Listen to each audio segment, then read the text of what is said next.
Start recording. Ba-bam, here we are. So, quite a bit of a recap due to the fairly eventful session last week. But I'll try to run through it quick. Although I doubt there's much that you guys have forgotten at this point. When last we left our heroes, the Glassbreakers had embarked on 2 trials in order to prove their worth to the Gudjan Gedag orcs, with the group split in half. Upon awakening the morning after the Trial of Wisdom, Nuala and Philip found Flint, Aaron, and Wallace still unconscious, with Vondel missing. Upon this discovery, the duo were alerted that the Queen Mazoka had been killed in her room during the night, and that Vondel had been arrested as the possible assassin. Fortunately for the group, clerics of the crown spoke with Grzob's corpse and learned that someone with a different physique than Vondel had attacked her in the night, and Vondel was cleared of the charge. After several days passed, Aaron, Wallace, and Flint, respectively, all awoke in their slumber, severely exhausted and emaciated, with foul play suspected in the lienye, the potion the trio consumed. Following this, the group began investigation into Grzob's murder to no avail, while the rest of Gudjan Gedag began preparations for Yotul to ascend to the throne as Grzob's successor. When the day came for this coronation, a great celebration and party was held with a majority of the citizens of Gudjan Gedag in attendance. Shortly after the crowning of Yotul, Flint spotted something strange in the sky. Flying down from the clouds, a large white-scaled and winged creature descended upon them with an icy cold breath, killing and freezing several citizens. The group found themselves engaged with the beast, who used this freezing breath to decimate the group, killing their ally, Aaron Stonelegs, though not before demanding a horde to be brought for him after 3 days, and dominion over the land before the creature flew away to the north. You all watch as this creature flies away, seemingly with the danger past, though your eyes are quickly focused in on the frozen gnome standing outside in front of you. What are you guys doing?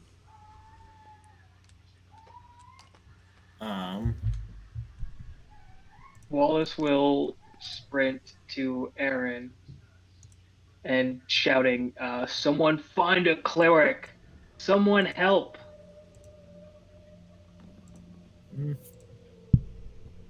I guess I'd probably yell out and kind of come out and probably yell out something similar, maybe kind of run off to like whatever I saw a lot of people go to where I might find a cleric. Okay. Make a, I guess this would be investigation or persuasion check to see if you can, like, get somebody who knows how to help.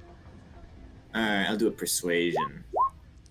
Do we know what direction the queen went off in? Yeah, they're not far away.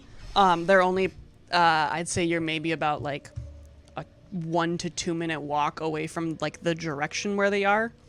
22.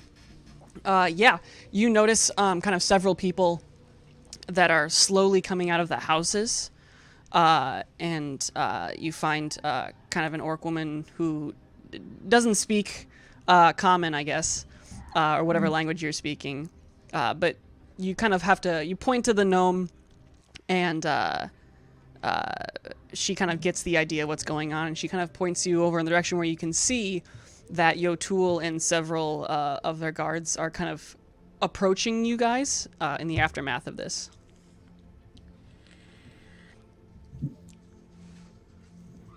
I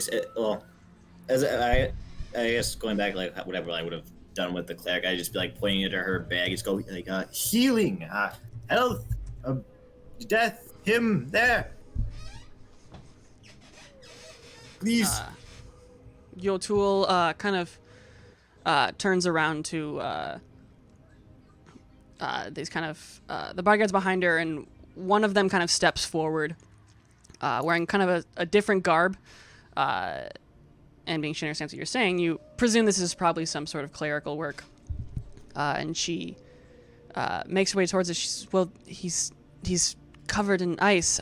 Oh, sorry. Hold on. I have to do the accent. I'm so sorry. She is covered in the ice. I cannot reach him. Can't we melt it off or something? I have torches. You can try, definitely. Can I take my axe to it? You certainly can. Make a I will attempt. make an attack roll to try to careful! not hit him. I'll say the DC is gonna be whatever Aaron's AC is, which is probably not that high. It's a 13. Yeah, you're able to get 14. You were able to cleave off several sections of this ice. And as you do so, you notice that the kind of ice, as much as it's still very kind of rock hard and solid, it seems like it's slowly melting as you're chipping away at it. Go ahead. If I light a torch real quick, would that accelerate the melting? Not really. It's hard to melt ice with fire like that, especially in an environment like this. It's still kind of very windy. It'll definitely help. But it's not gonna be like a rapid, like I just hold my torch up to the ice and the ice melts kind of thing. Yeah. You can definitely do it to try to like For starters, smooth the transition for of the starters, ice. we could take him inside. Is he like frozen to the ground? Kind of, yeah. The ice is. I mean, you can try lifting him, but it's not like he's suspended in air. Seeing that Philip is pulling out a torch, Wallace will ask, do you have any more? Please, all of them. Yes. All of Yes, them, on yeah. the ground, around him. I'm gonna dump out all of my torches. There are 14. Holy shit! You have the biggest Wallace will, backpack like, ever. Wallace will like put them into piles and use what is it, prestidigitation, I think, to light them into like they can light a small campfire. So I will do like a bunch of small fires, just like in like right up near him, like kind of in like a half dome behind him, where the cleric is working on the side that doesn't have the fire. Does that make sense? But like Yeah, 100%. in like a really close proximity. Yeah, after a couple of seconds, especially with multiple people standing around this trying to melt away the ice, it slowly, though still working, the ice kind of begins to peel away almost, before kind of, you notice as it kind of cracks over it in his hands, and Aaron's head stick out. And as you're doing this, you notice Aaron's fingers sort of twitching.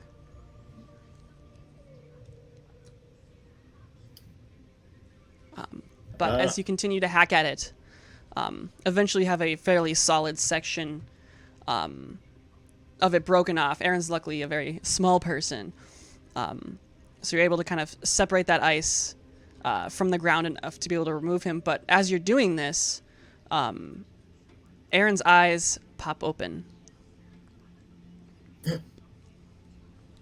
As soon as Wallace sees Aaron's eyes open, he grabs like the whatever bit of him is exposed and casts a first level cure wounds like immediately. Okay, yeah, roll that cure wounds. Alrighty, so you got 5 points of healing on you, Aaron. Nuala herself will walk over and places her hands on. I gotta open up her character. Places her hands on you and is gonna heal you. Let me open up her sheet real quick. I apologize. But you get healed for points. So am I awake at this point? Yes, you are awake. Can I give some inspirational words and rally him too? Give him some temporary hit points? Yeah. All right. Yeah, Nuala pumps 35 points of healing into you, Philip. Or Aaron. She kind of drops it all. Already? She says, I'm sorry, that's all that I'm able to do. And then something kind of weird happens where you see Nuala's face kind of turn to the right. And she's like, what do you mean? I'm dealing with something right now.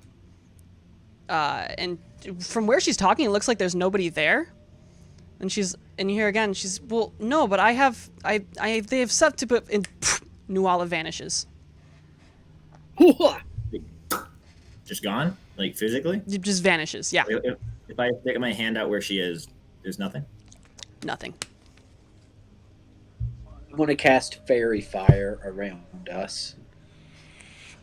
Around like you guys? As Yes, to see if she has gone invisible. Oh, okay. Yeah, your fairy fire. I don't know if you guys want to make those deck saves, I guess, for the next minute. But the where she was standing, the fairy fire falls. Okay.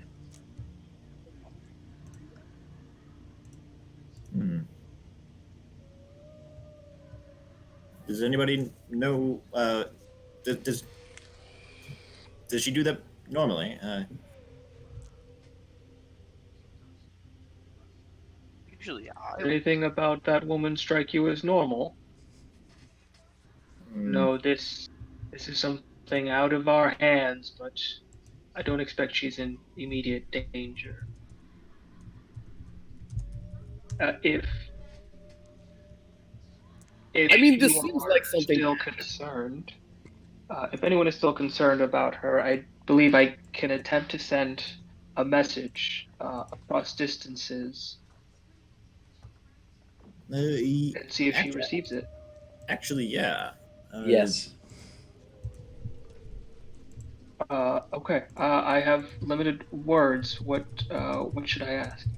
Well, firstly, maybe ask where she is. It sounded like she was talking to someone. If she's okay. Who's she? Who she's talking to?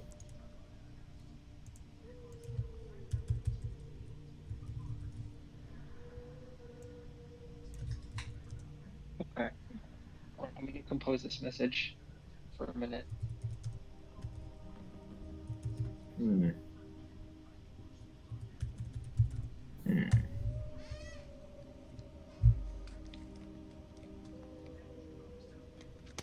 Well, if Aaron's all uniced, I guess melt it off. He's not he's totally, but it's enough so that you guys are able to, like, I mean, at least right now, able to easily uncrack the leftovers and just get him free.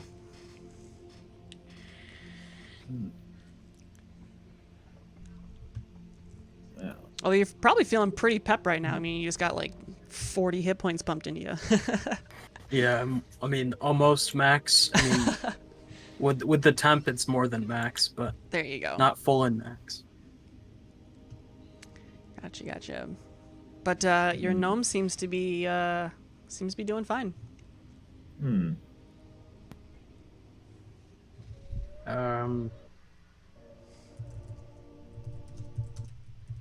What happened? or is that for the message, or?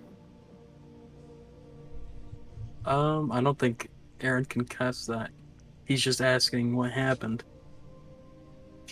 He's been frozen for a little bit. I think you died. You have it worse than me. Ooh, would have been me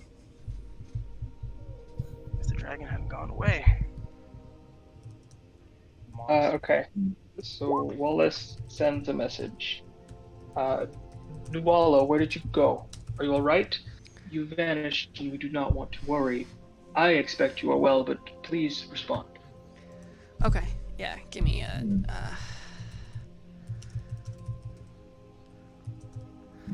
You hear kind of respond. We're gonna finger count this. Yeah, I'm fine. Just helping a friend out with something. Don't know when I'll be back. Don't worry about me. And that's it. That's all you get back.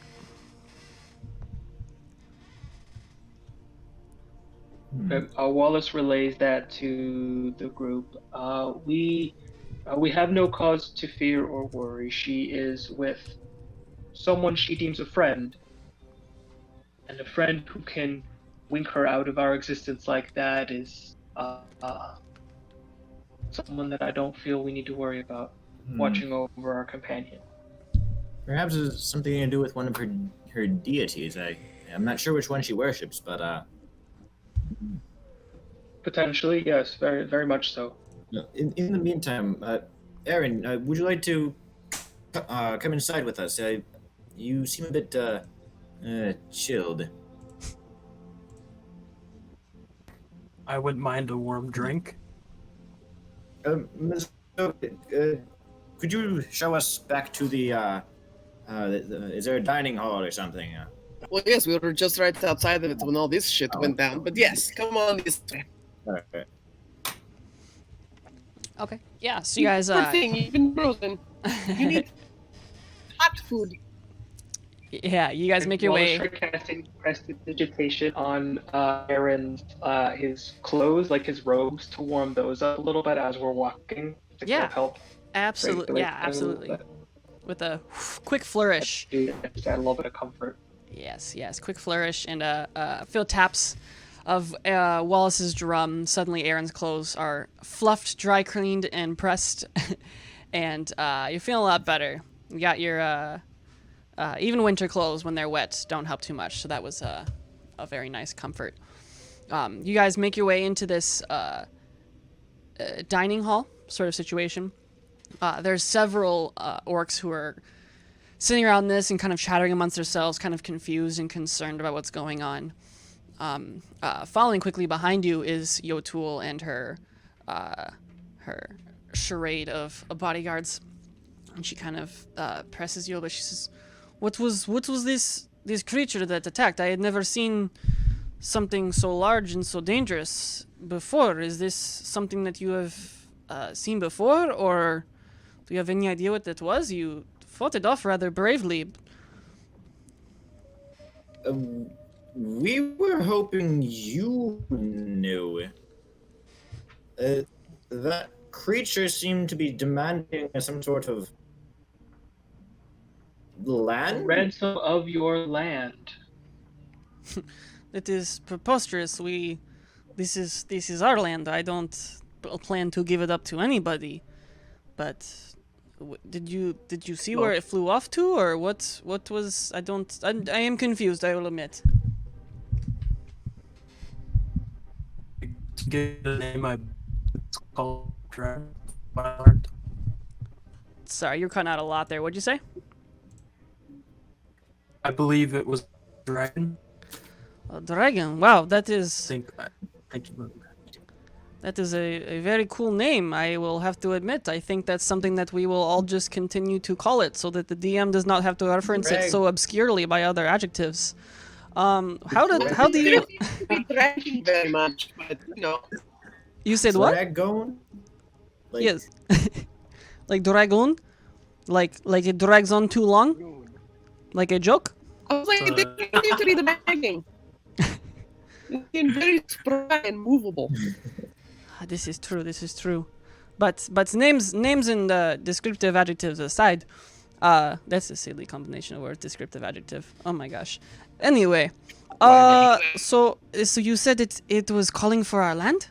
That is I don't quite understand. It said it would be back in 3 days. Unless our ears deceive us. Well, that is not good. Did it said that it wanted our land. What, did it want anything else, or just like, hey, I live here now? I don't. You can see her head is kind of. It asked for gold, where it spoke of your greed. Well, I mean, I have to admit we were caught off quite off guard. I don't know what we would. It wants our gold and it wants our land. This is the markings of an intelligent creature. I'll have to consult, I guess, the council, which used to be me. So arguably you'd think I would know what to do, but I am at a loss for words. You said it will be back in 3 days.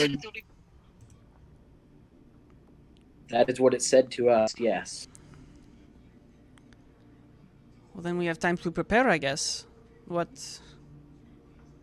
Out of curiosity, what is it that you wait? Where is your blonde friend? Where did she go? Did she perish in the fight, or?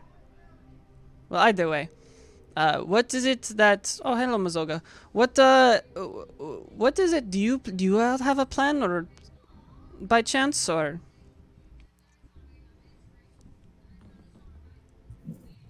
I can't say for certain, but Our, I assume a bounty will be our placed on this plan creature. our plan was to return to Arnor with the caravan that was already on its way there. And, well, I don't presume to speak for the group, but I don't know when they have changed.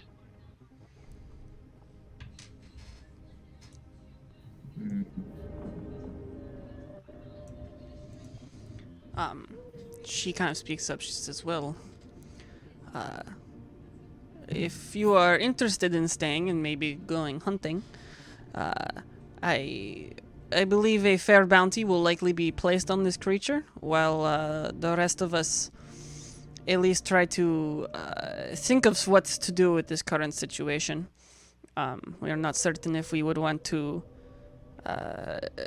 maybe just accept that our new rules. We don't. I feel like a conversation with this creature should be necessary if we're going to be supposedly giving up this land to it. But I don't know if we're in a position to be arguing. I don't know. I'm very confused. At this point, though, when you hear, after she kind of speaks up about there being a bounty, you hear several of the orcs kind of in this little long hall speak up and says, "Oh, if there is a bounty, I will come and destroy this creature. I will journey out with me and my comrades." And then he gets interrupted. His buddy says, "You were crying and peeing in the other house while this creature attacked. You are a sissini. I do not believe you." And then there's just kind of this bickering about several people saying that they're going to go hunt the creature down, and several others calling them out, and others saying, you know, that there's... I was the only one not actually doing anything, you punks. He murmurs down a little bit, but well, I guess Mizoga was out. She was fighting the creature, but this, whatever, I don't even care.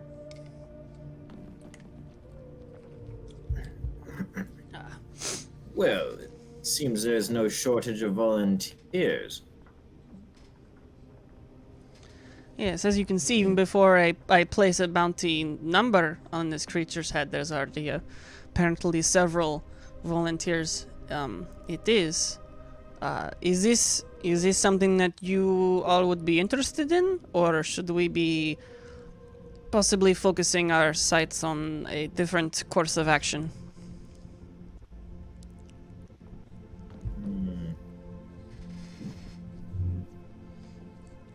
I said look back to everyone else.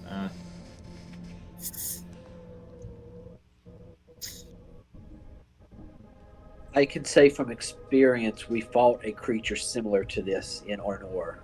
It breathed fire instead of ice, but it was quite terrifying, and we were not able to kill it. It flew away again before this, just like this one did. This will have to be quite a high bounty if you wish us to do this. Well, I don't want to get into exact numbers before I do some calculations, but off the top of my head, I was thinking something around 20,000 gold pieces. Not enough. You saw what destruction that creature wreaked. We nearly lost one of our own to it, and at this, like, Wallace gestures at Aaron, still presumably still tinged blue, and saying this last bit, Wallace looks to his group, saying,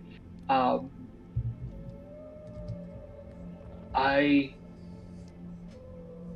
understand any ill feelings we may have against this creature, but truthfully, I don't know that I want to go and fight this thing. Well, if... I have Go ahead. I have no wish to die. It seems like taking on this job is an invitation to a cold, grim death. Or a glorious one. I'm in. Ah, very well, Mizoga. I should ask though, little dwarf, if 20,000 gold, which is enough to retire several people on, what sort of numbers are you expecting?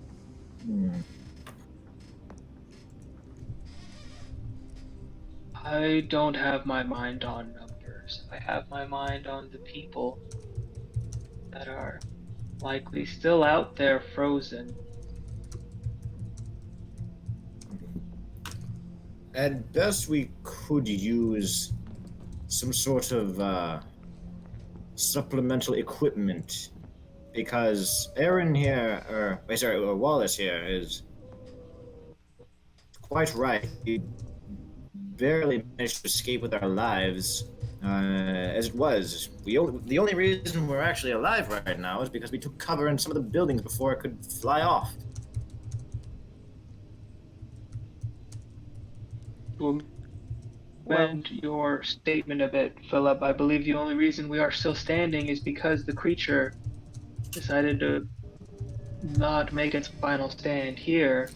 If it had, I do think we could have overwhelmed it, but who knows how many more it would have taken with it. Yeah, you guys did definitely a hefty toll on it. It was definitely past the term bloodied. You could see the physical wounds you guys were making. You had it pretty close, closer than I was comfortable with. But you guys definitely pulled some hurt on that creature. I think like somewhere around like you guys did like 200 plus damage. So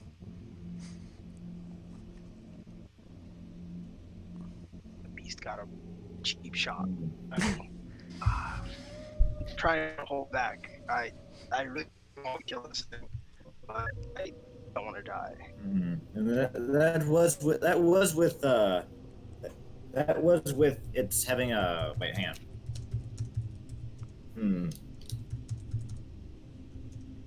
That was with us caught off a little bit off guard too.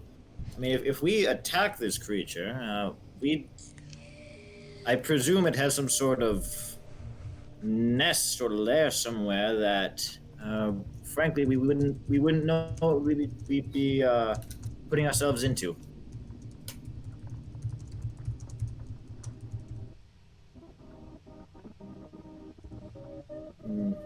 Well, maybe we shouldn't do this with greed in mind. We haven't been paid to kill anything else besides those. Well, at least I haven't been paid to kill anything else. I think we should just do it in the good favor of the orcs here. I don't think we should be really demanding more than we're going to be given.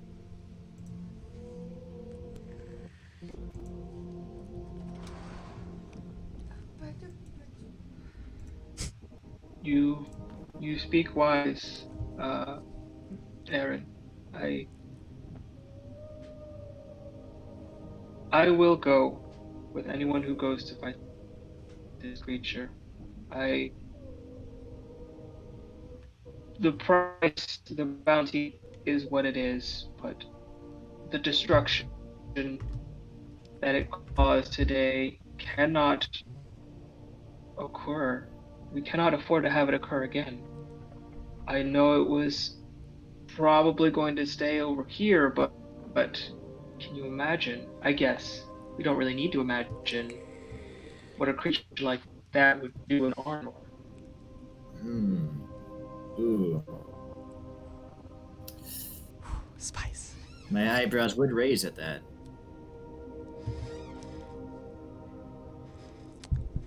Mazoga, or not Mazoga, goodness. Yotul kind of speaks up. She says, well, maybe you don't tell the others, but being you guys have shown a interesting array of abilities and have been quite useful, especially with your journey up west to grab the white paria. If you do plan to go out, I have had a sort of friend of mine who is a sort of alchemist. His name is Lugdum. He has been working on a sort of concoction that allows you to be able to resist the cold effects of the north up here. Our original idea was to be able to distribute it against visitors, because some of you pinkskins are not as adept to the harsh climate of the north here. I would be willing to possibly give you maybe 3 or 4 of these potions for the journey. It seems this creature has an affinity for the cold.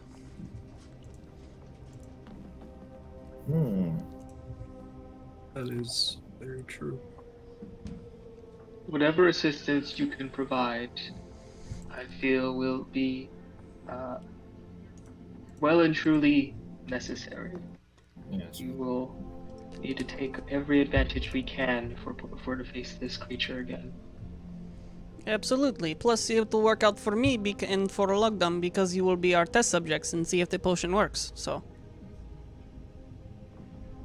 Question for out of game. Yeah. Everybody else is a different skin color, I guess. But Aaron is blue.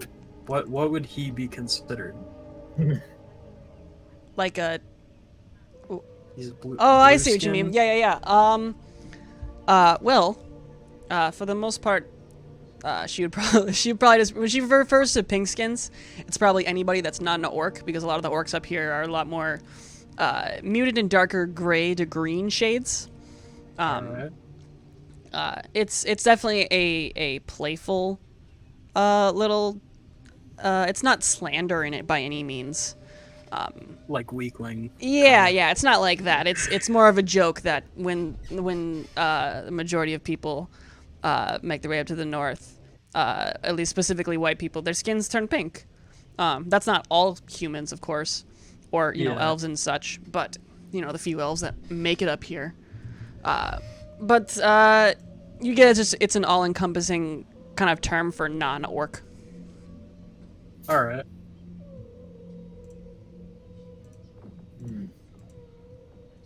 And if anybody's curious, the potion she's talking about, she is referencing a potion of cold resistance. And she'll explain the concoction. It lasts for only about an hour. We haven't quite perfected it yet, but in the state it's currently in, it might be quite beneficial in a sort of combat situation. Or maybe you just want to go swimming up in the frozen sea. I don't know.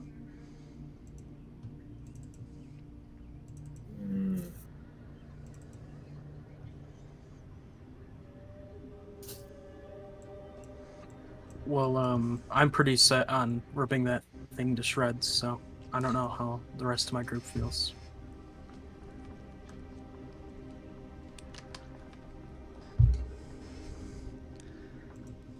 I'm all for taking it out, but I have a few demands to make before I set out.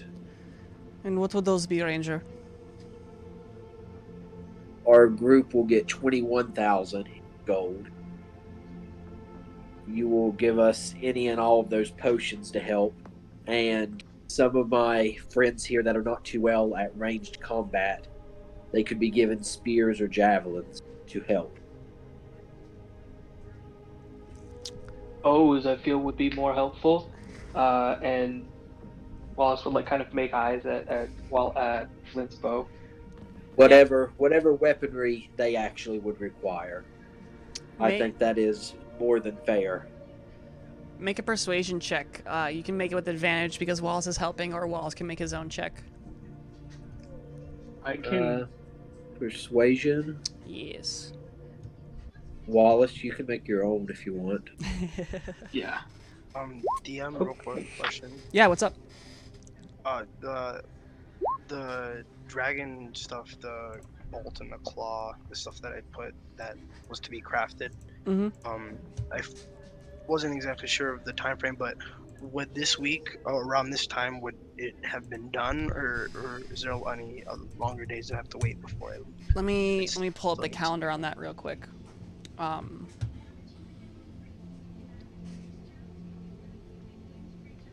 Okay, so backtracking on it. Today is May 16th.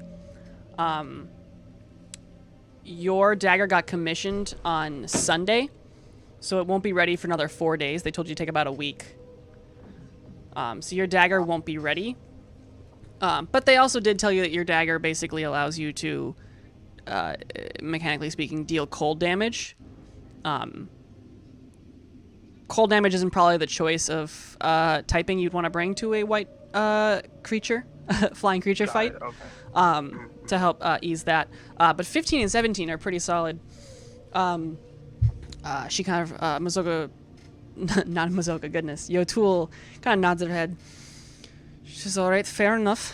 I will offer I guess 6 of you, 21,000 gold pieces to be delivered upon your return with proof of the creature being slain. I will offer you access to our ammunitions area. The weapons will be returned, say you are successful, and I will offer you 4 potions of this cold resistance for your journey.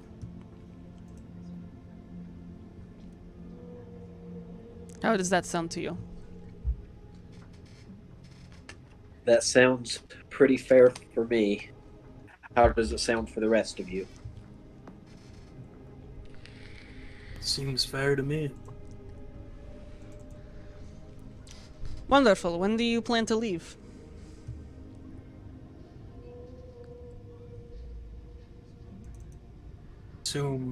I would assume, right? Right now. That is the spirit. What time of day is it right now? It's early. It's like maybe 11.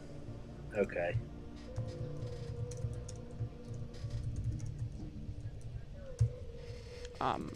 Also, DM. Yeah. So before we left Ornor, I bought like the fancy insulated clothing. That doesn't help anymore cold, does it? Sorry, re-say your question. What was that? When we left from Ornor, I Mhm. bought like the fancy mountain insulated clothing. Mhm. I paid more. Does that do anything extra? No, in that terms one of cold. for cold damage. No. No. What yours does, for the most part, everybody else's does them well against the cold temperature and winds. Yours, you could basically swim in freezing water Okay. without issue. The rest of these guys, if they ended up in the icy waters of the north, they would need to find a way to dry off their clothes, which is ironically fairly simple with a cantrip. But your stuff allows you to basically get wet and have it not be an issue, versus the others who wet clothing does not help. Okay. But Yotul responds again. She says, well, when is it you plan to leave then? You plan to leave in the morning or later tonight?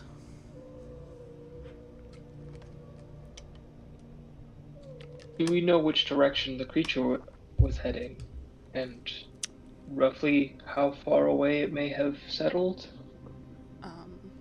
I think you guys had seen it. That had when you saw it fly off, it flew to the north. Mm-hmm. But you didn't see it land by any means. Can you give us any direction as to what is up there to the north? Are there any other towns or settlements, caves? We don't necessarily have many settlements too far up. We do have a few citizens who fish on the sea, but as far as smaller towns and such, it is cold. It's much safer to stay grouped together when you're up here. Like I said, we do have there's a small coalition of fishermen up in the north on the coast, but that is about it. I am not certain of any. There could be a number of caves up and around the Retzigtan or the Retzigtad, but I am of uncertain where this creature could have gone. Do you know how many days travel it is to get to the northernmost tip of to the sea? To the sea? It would take maybe a day of travel. About 9 hours. To the northernmost tip of this place. But then, there is the sea, and there is of course, I am forgetting, the DM is forgetting the name of the iceberg place. What do they call it? What the fuck? I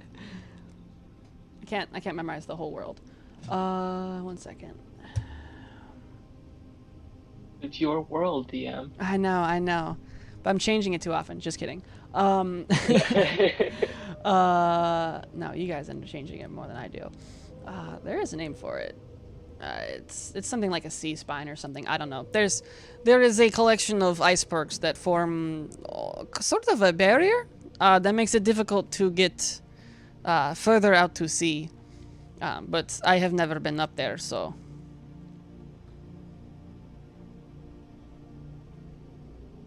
Could the dragon be past that? It is Or we possible. need I to do not know. traverse? The sea spine is what we call it. I found it. It is called the sea spine. A bunch of icebergs, but it is possible the dragon flew past that. I am not certain. I was trying to just stay alive. I am not a big fighter. It is why I have bodyguards. Wallace looks like he like realizes something. Like you see like a revelation on his face, and he just like he just kind of walks off to the side, like really worried. Like, oh boy, this is gonna be something. I'm going to turn over to Mazoga. You travel outside of the town quite often, correct? I mean, relatively so, yes. Do you know anywhere up north where there would be larger animals? This creature's quite large, and I imagine it has to feed often. We might be able to find it if we know where there's certain herds of creatures up there. Even like cattle, etc. Would I know? I would say yeah. We don't need to roll for that. You would know that there are the mighty mammoths, of course, along with polar bears, saber-toothed cats, just kind of the general real-world type of Arctic creatures. You probably have heard of penguins, but you're not certain. I don't think you would have seen any. Roll to see if you've seen penguins. Sure. And Roll what a. happened, like, I would say this would be Nature. survival. Nature or survival, yeah, either one. oh, really? 8. You've only heard of them. There's these weird little ducks that wear suits. I don't know what's up with that. Well, yes, I'm familiar with them. I've been told they're very fancy. But yes, there's some big, huge fucking mammoths. That would actually be a pretty good meal, I think, even for a dragon. Durgan. Durgan. Durgon. Durgan. Dorgoth. I don't know. Durgon the dragon. Dagon. Dagon. Actually, it's Dagon, but I understand who you're referencing. There is, of course, you should Oh be no, warned. I was referencing Dagon. Oh, Dagon? Okay. This guy reference, not a critical role reference. There is, of course, as I'm sure you all know, there have been strange sightings of other creatures up in the area, so it is impossible to know what you would hypothetically face if you make this trek. But just so I can get my own preparations underway, I do have some things to get to. Let me know when you prepare to leave. I will have Lugdom have the appropriate gear necessary, and if you want to pop by his shop, then you pop by his shop. Thank you, and I will stretch my hand out to shake your tool's hand. She reaches out as well and shakes it. She says, I appreciate. As I shake her hand, Yes. I say, first day on the job as the queen, and you're already shaking hands with a human. That's a good change.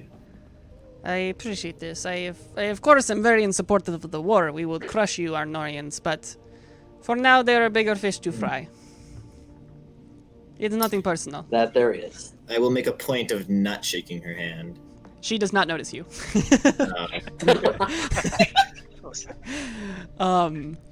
But yeah, then she kind of gives a slight nod, says farewell, and her entourage head out. Like I said, it's only a little bit before noon. We jogged around with the ideas. What are you guys doing?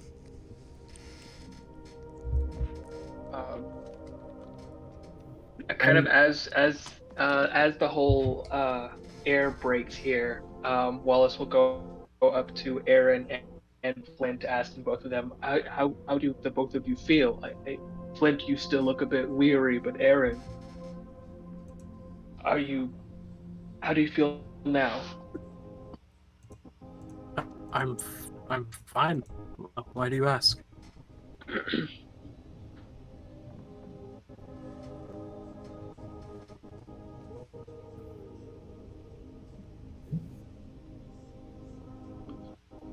Good. Well, I suppose that would kind of influence when we would feel ready enough to leave, when our tracker, motioning to Flint, would feel able enough to help guide us.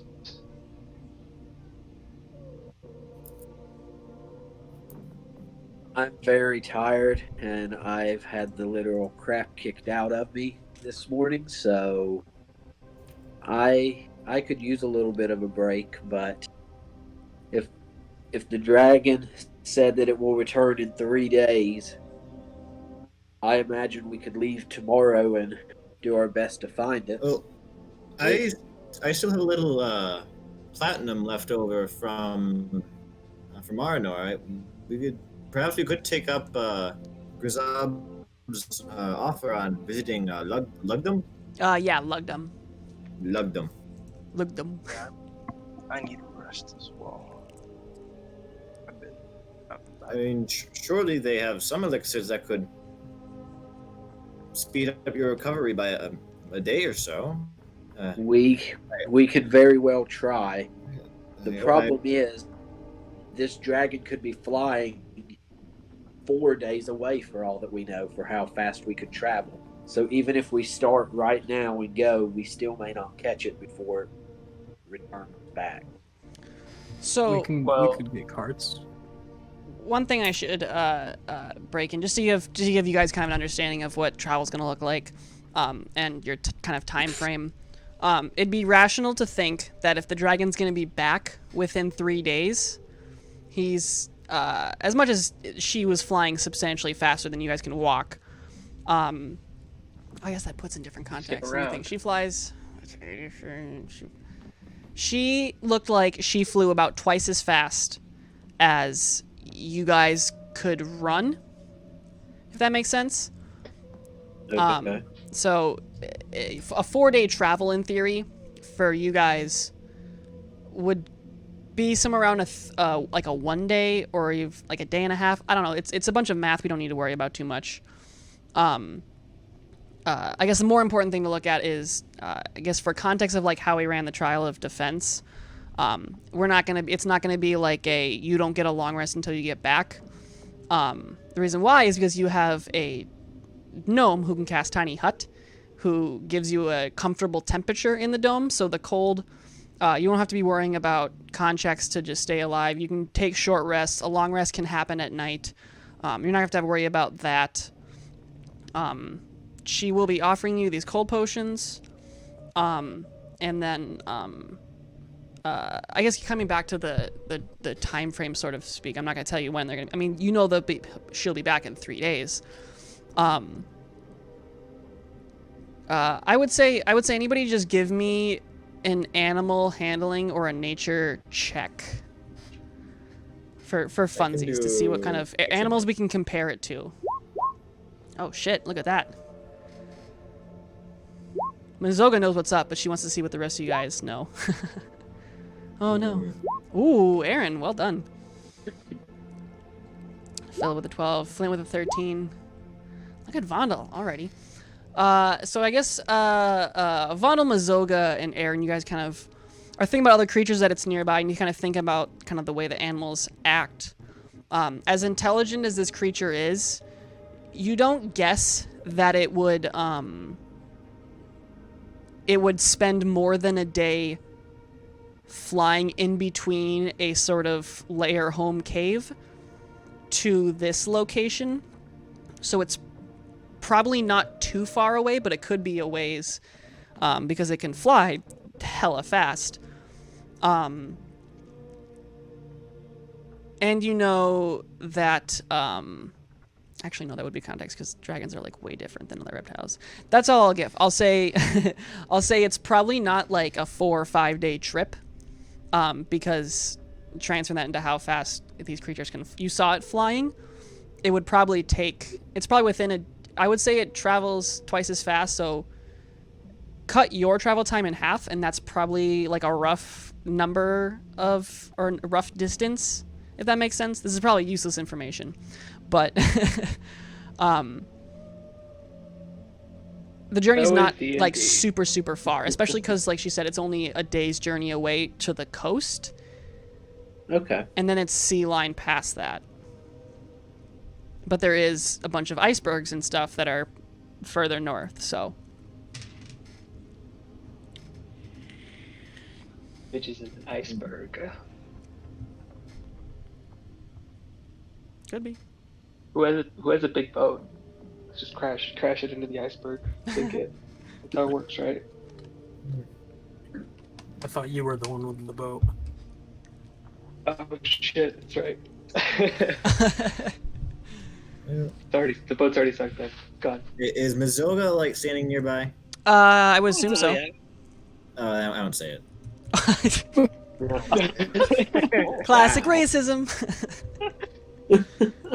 Oh my gosh. We all just look at Philip like, I like open my mouth and just, and then my eyes are gonna go to Mazoga and then just close. He's learning. But anyway, back to you guys' plan. What is it? What do you guys? I mean, you have, let's say, even in theory, right now, you have 2 hours to formulate a plan. But have at it. Well, perhaps for starters, we could go to London's shop and see what he has to offer. Yes, I think we should. I'll go back to my place and see what I can load up on. I'll meet you guys at the north gate in about like 2 hours, maybe? Sure. Okay. I can always cast a message if we need you somewhere. Definitely. And then once she leaves, Yes, Philip. The racism comes out. I probably like some comment like, well, just saying, if we are a bit too late, I won't be terribly distraught to watch this place burn.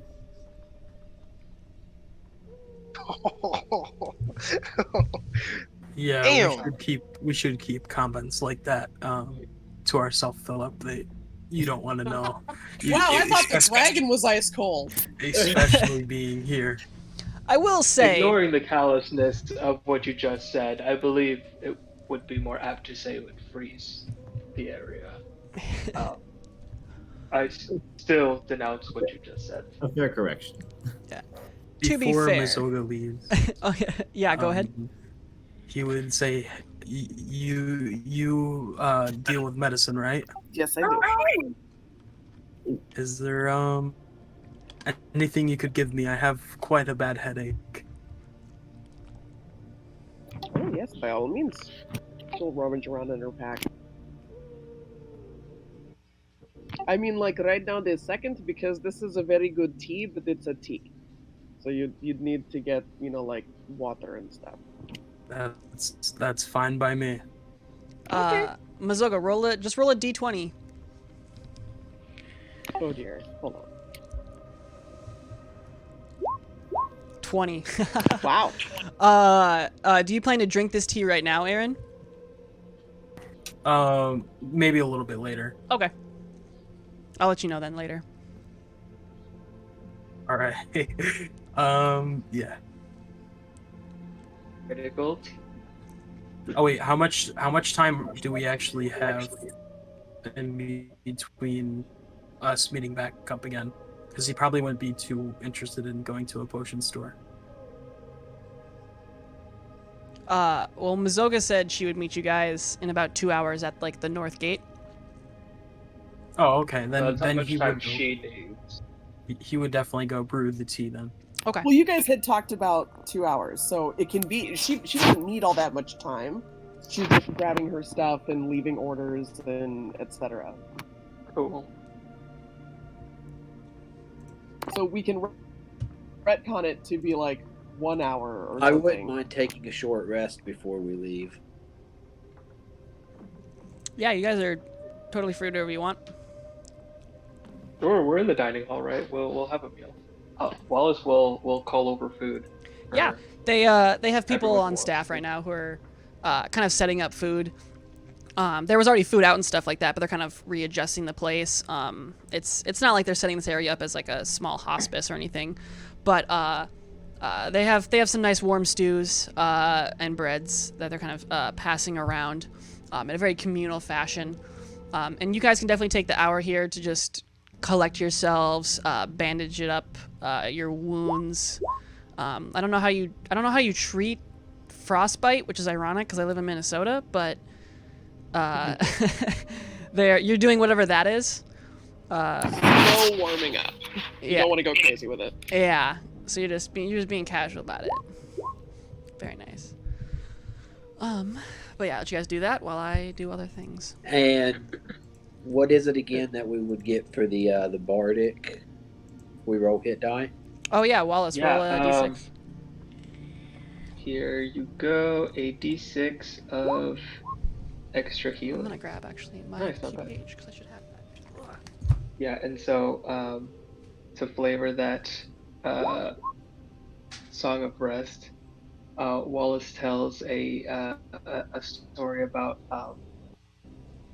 there was this once I was out on a small fishing vessel.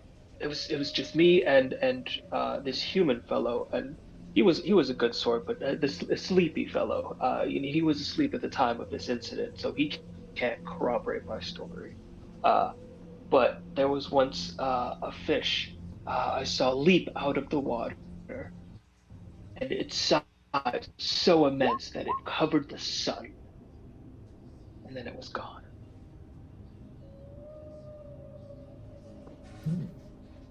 Yeah.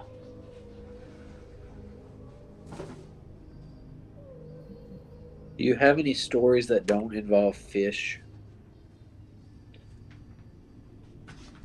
Well, most of my stories involve fish. I spend a lot of time fishing, or I suppose I should say I used to. What kind of stories do you have? A hunter such as yourself. I've fought, killed quite a few creatures, but nothing like what we've seen over the past weeks.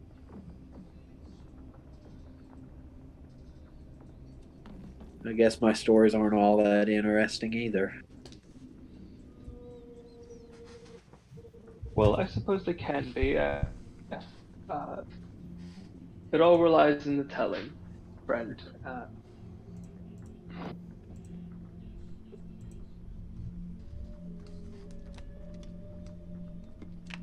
Are we technically resting right now, or we can roll hit dice? Yeah, you guys Yes, taking we're a doing short a rest in the hall. Oh, I see. In that case.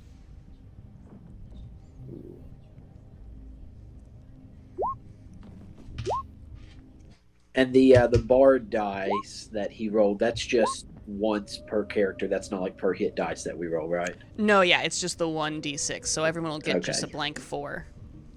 Okay.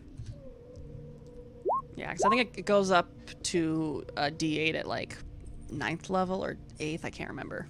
It's coming up.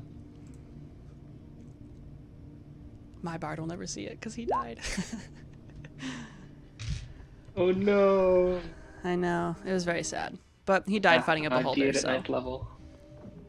Yeah, at 9th level, that's it. Ray of Death.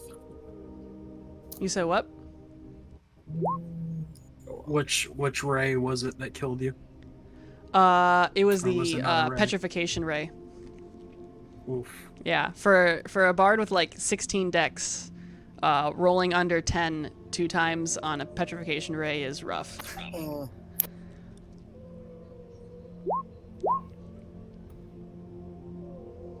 Yes, he didn't see that coming. I did not. I had so much prep, man.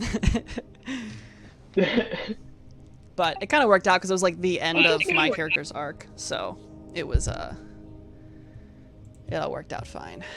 I just noticed you have both Vondel and Vandal. Oh, that's funny. Is that on purpose? Your hand. Because he's also a vandal, like, you know. So I feel like Oh. they're both Okay, I'm just thinking, wait. How have we never noticed that? That's hilarious. Oh yeah, it says you're Vandal in D&D Beyond, but you're Vondel in Roll20. That's fun. Vindel. I am Vindel. I know that the one on. Yeah, one of them I got from the handbook, and then I just changed it just because I wanted. I think the Vondel is the cooler one, but that's just my opinion. Just my 2 cents. But okay, yeah, you guys take your short rest. Everybody got their hit dice all rolled and ready to rock. Did we make the stop at Oh shoot. I would say They- not yet, Oh, okay. but you can go there like right now. So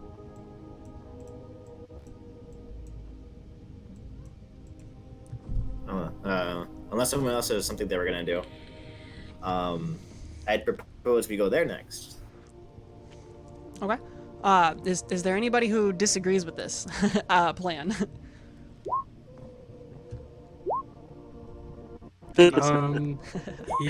Aaron's gonna brew that tea that he got.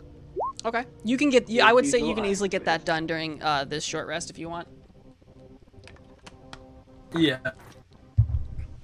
Okay, and then do you drink When it he during the first short got it rest? from her, when he first got it from Mazoga, he like took the bag, turned around, smirked because he doesn't have a headache. He just wants the tea, and walks away. Okay, and you said are you drinking it during this short rest? Yep. All right, roll a Constitution saving throw for me.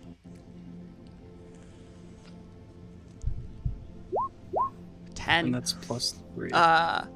I, of course, have no idea what codeine tastes like, but this is some dank ass tea. Usually you're a pretty hearty little gnome. Your headache goes away, that you did not have, I guess, quite instantly, obviously, because it wasn't there. But you feel pretty good. You're rocking a pretty solid buzz right now. It's not inhibiting your ability to do anything. But you got a nice buzz going. You have a feeling that Mazoga's a pretty tough orc girl, and so the mixture is probably designed for a meatier person, and you're very small, so it's like a way higher dosage.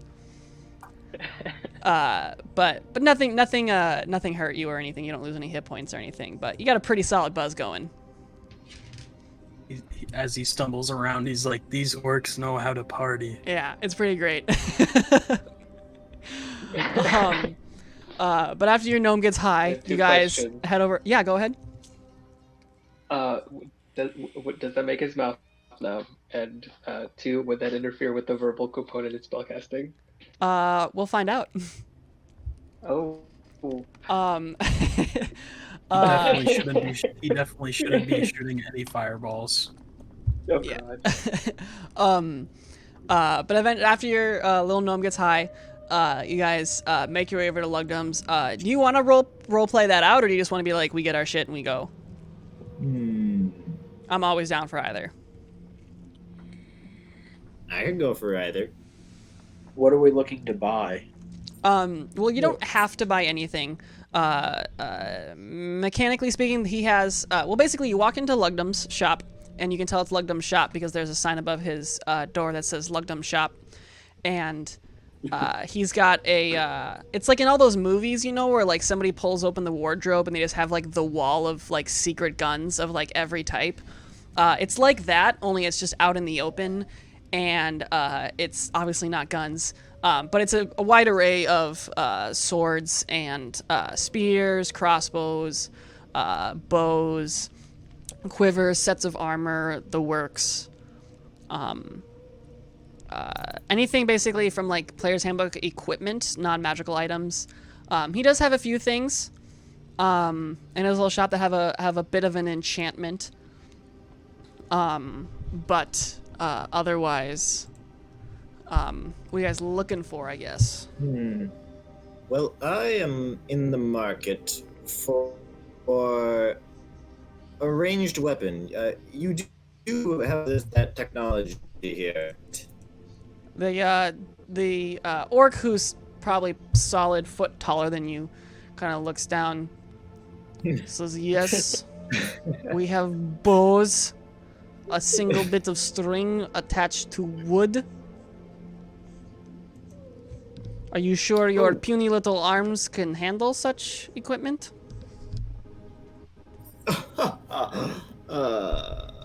Yeah, yes. Yes.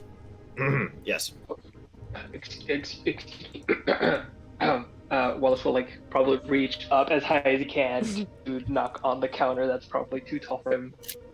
Oh my god, it's just like that meme. We were we're here to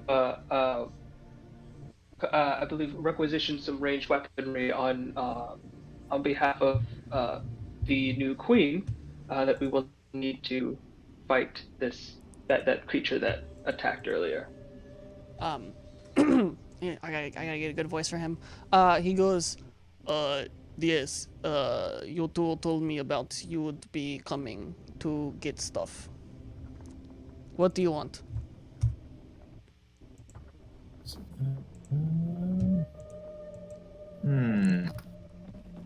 Trying to look if spears are.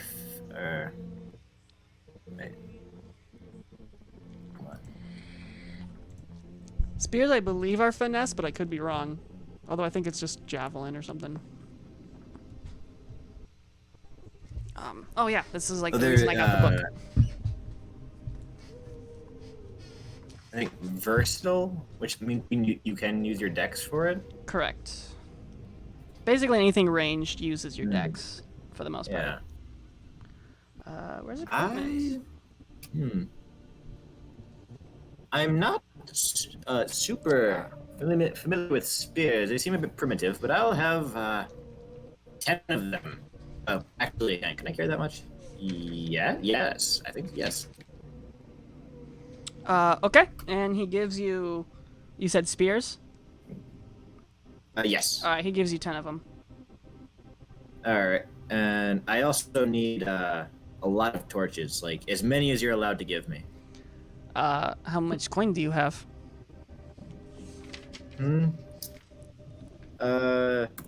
Well, do you accept, I dig in my bag, do you accept, Arnorian Platinum? Yes. Oh, wonderful. I'll have 20 torches. Are you paying for fucking torches with platinum? God, of course you are. I Okay. have 3 gold left. Okay, so a So torch is other than that, 1 platinum. copper piece. Oh, wow. So how many torches I are you guess I trying to buy? Oh, I'll need some change then. How much? Yes, how much? we Does, how much does 1 gold give? 1 gold is 10 copper. Or is it 10 silver?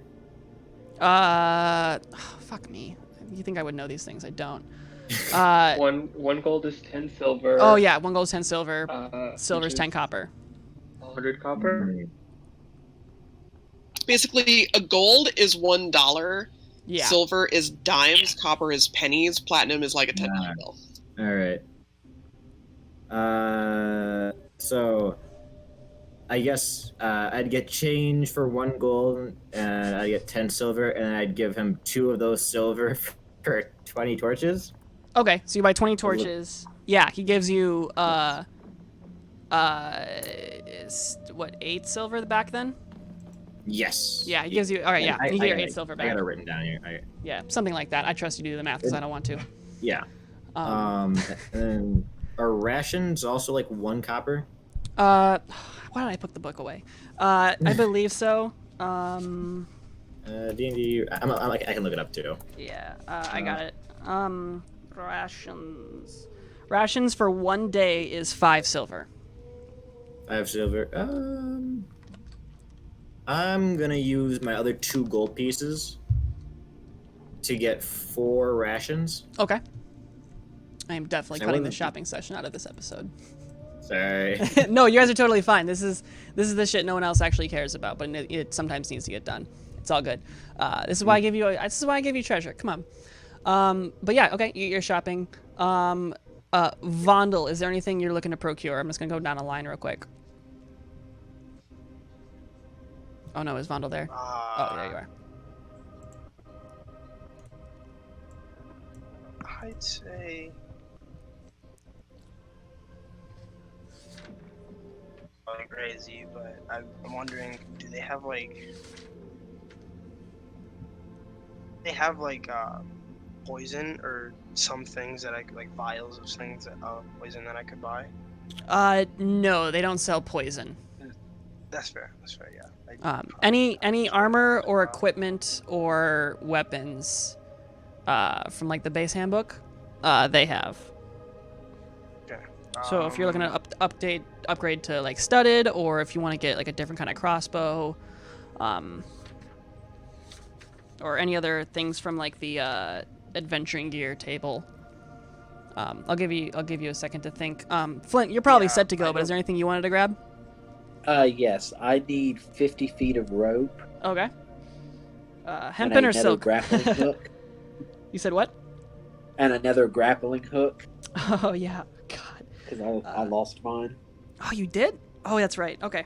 So Yeah, it's grappling with hook. Trevor's body. Oh, that makes sense. And you want? I'm assuming you probably want hempen rope, or do you want silk rope? Yes. Yeah, What? the hempen rope. Hempen. Okay, Fine. makes sense. Okay, so that's just 3 gold total.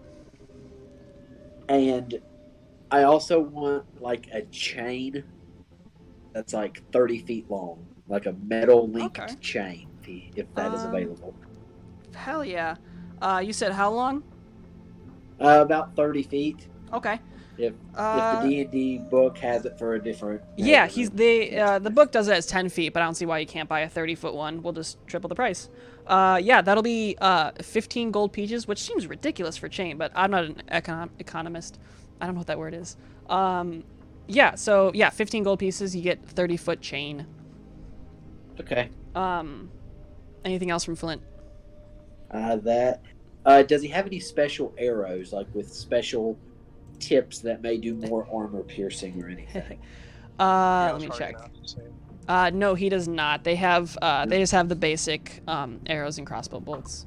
All right, that's fine then. I'm good. Cool. Back to Vondel real quick. Did you was there anything you wanted to grab, Vondel? I'd ask for maybe if there's a better crossbow that they might have. That's. What are you using right now? I have the light crossbow.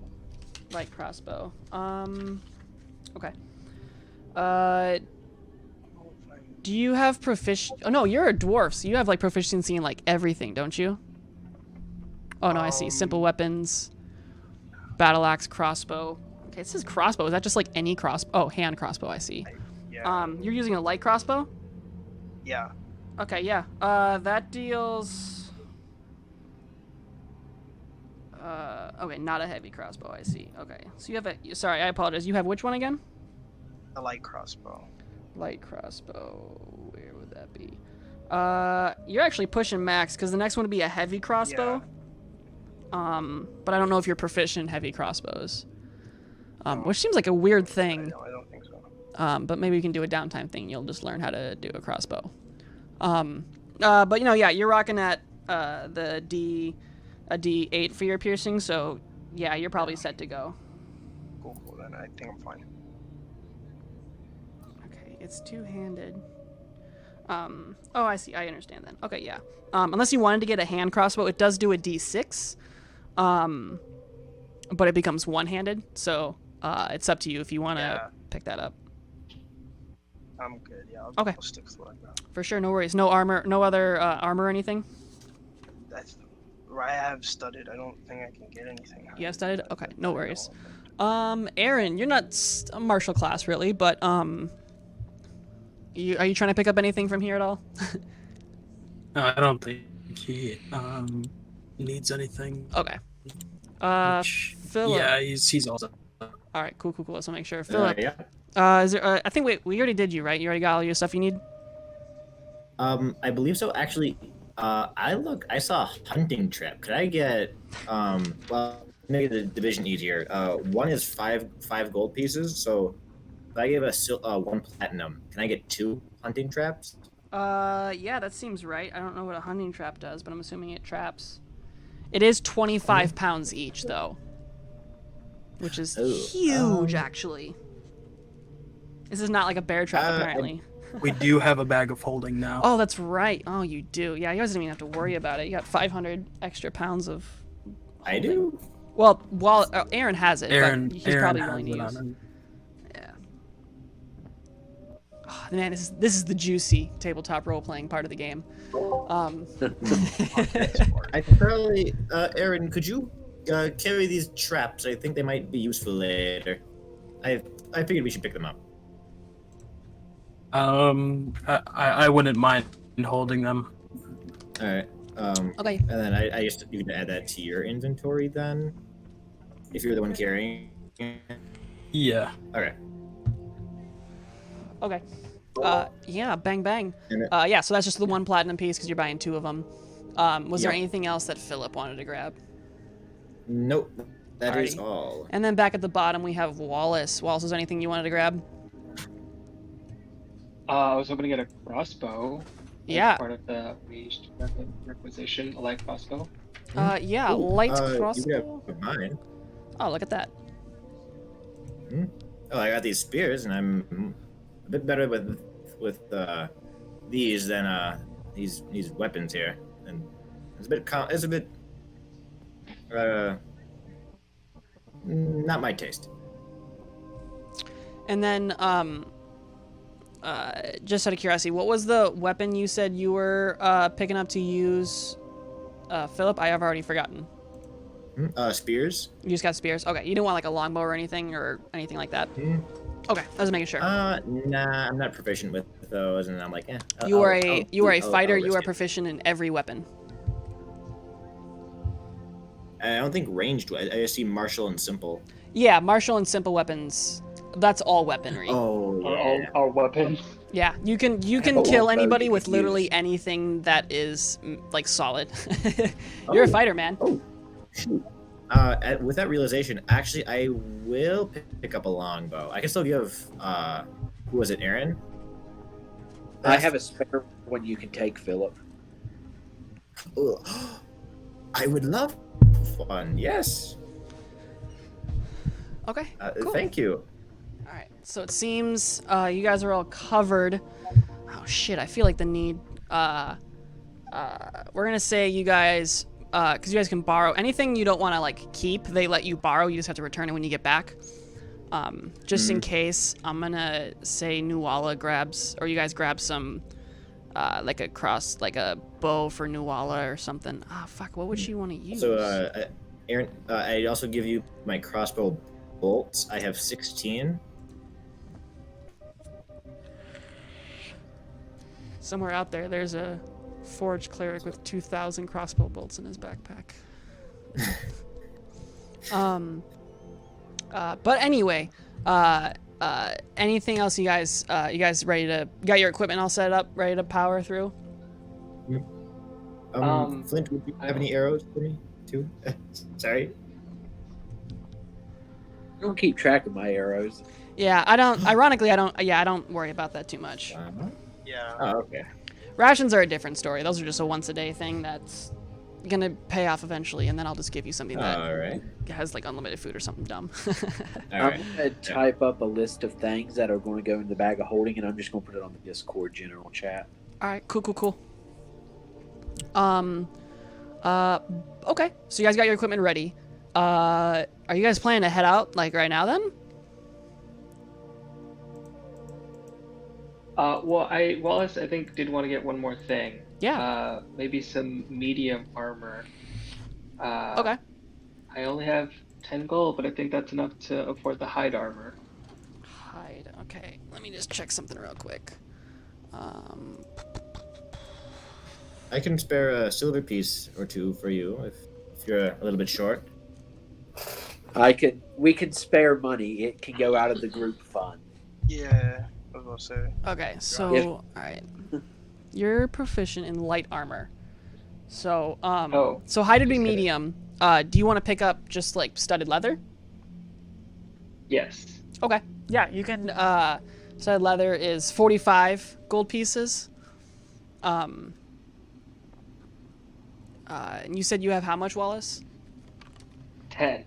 10 gold. Okay. I'll take Put- it out of the fund. All my 10 just in a pile and just like push it on the like pushing it with my fingertips on a counter that I still can't reach. Like, this is all I have. Okay. Yeah, very nice. That's a stacked little. I think your AC will go up with that, so that'll be fun. But then other than your little armor right there, you said where's the other 35 gold coming from? Just the party fund. Yeah.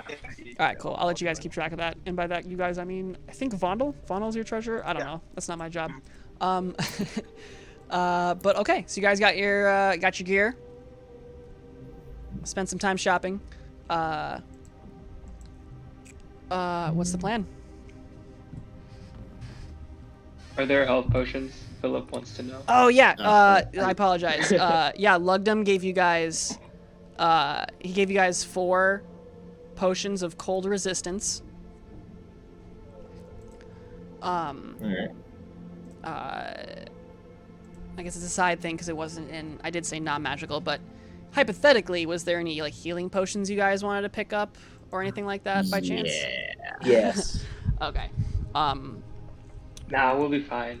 Yeah, healing Just keep potions are me for up. squares, man. Who needs those? Is it- Damage. Could I get like 4 and then just kind of subtract the gold from my inventory? Yeah, I was just gonna say they have 5, just 5 potions of healing. Each one of them are 50 gold pieces, so you can get 4 of them for 200. I'll buy the 5th one. Alrighty. Oh, okay. I guess I'll hold on to the 4th for anyone else. Okay. Oh.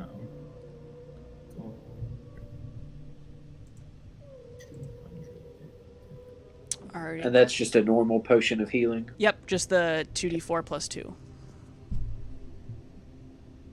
Right? I think that's what. Yeah, I'm pretty sure that's what that one is. Okay. Cool. What's the plan? Is Flint feeling well enough to head out? We I'm still should tired, but spend one more year. Give Flint one more night of rest. We absolutely should. All right.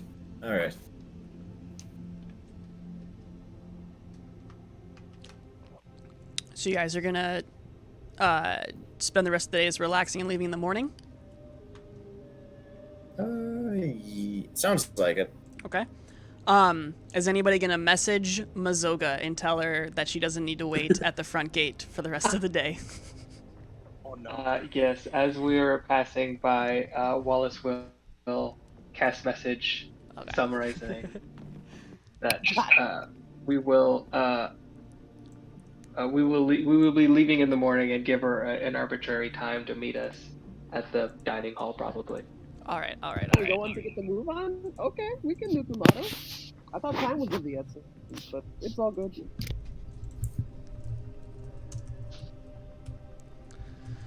All right. So let me update my time schedule.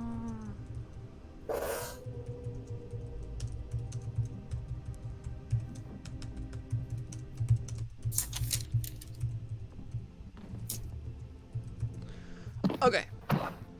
So the rest of the day passes uneventfully. this Thursday morning, you guys wake up and you meet Mazoga wherever, I guess, and you set out, or is there anything you want to triple check on? Do I have a level of exhaustion taken away? You sure do. So you should only be at Okay. 2 now? Now I'm only at level 1. All right, nice. Very cool.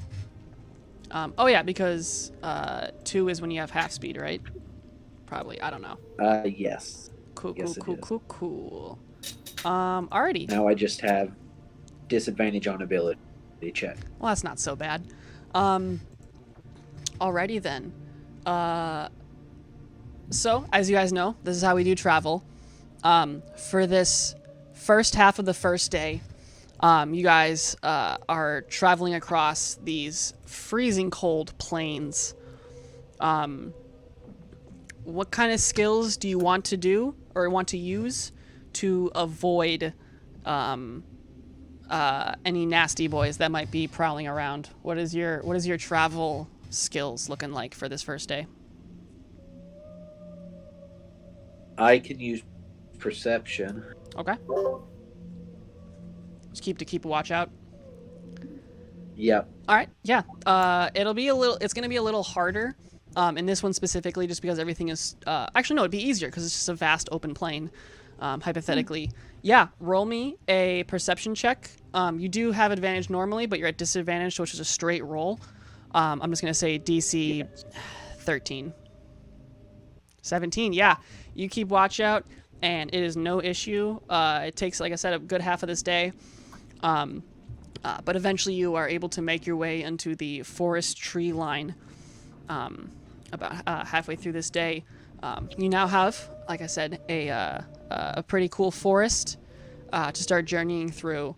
Who wants to take up this second leg of the journey?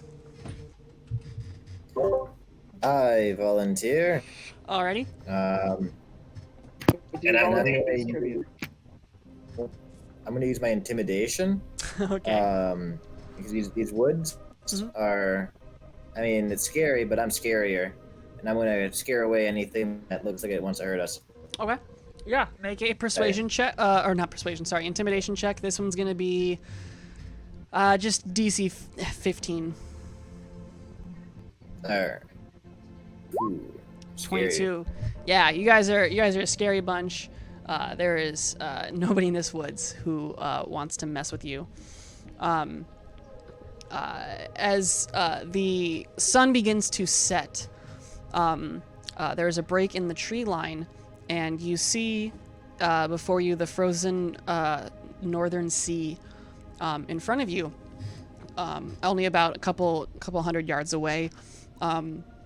You do notice there are a few huts that seem to be kind of stationed along the coastline. There's about 4 of them.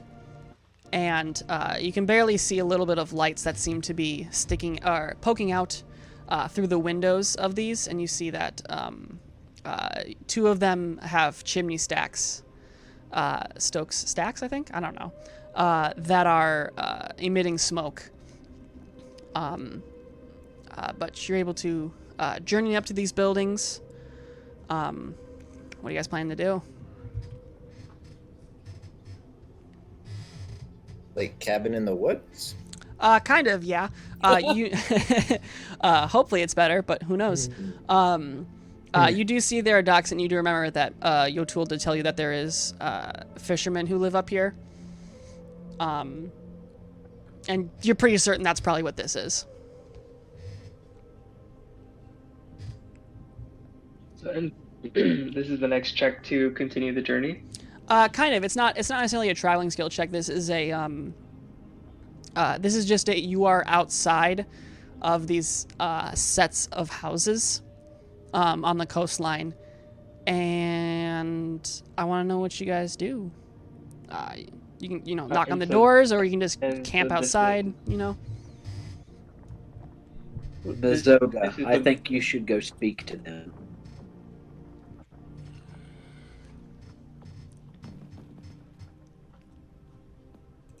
Is this the northernmost point of the coast that they were talking about? Like past this, it's water to the spines. Yeah. Right. Yeah, further out it's getting kind of hard to see because the sun is setting. But yeah, before you just see an open sea.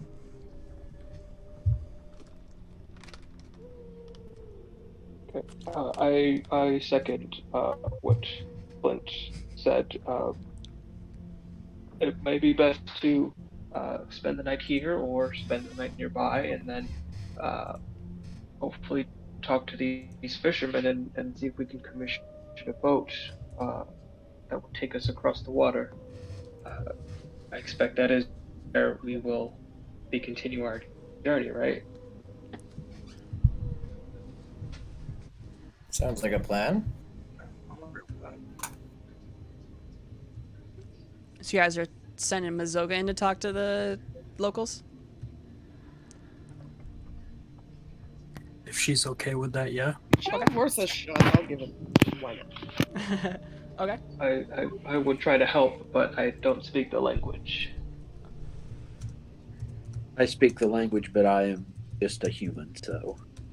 Totally fair. I will go and say, hello, we are here to clean out the problem? How would they say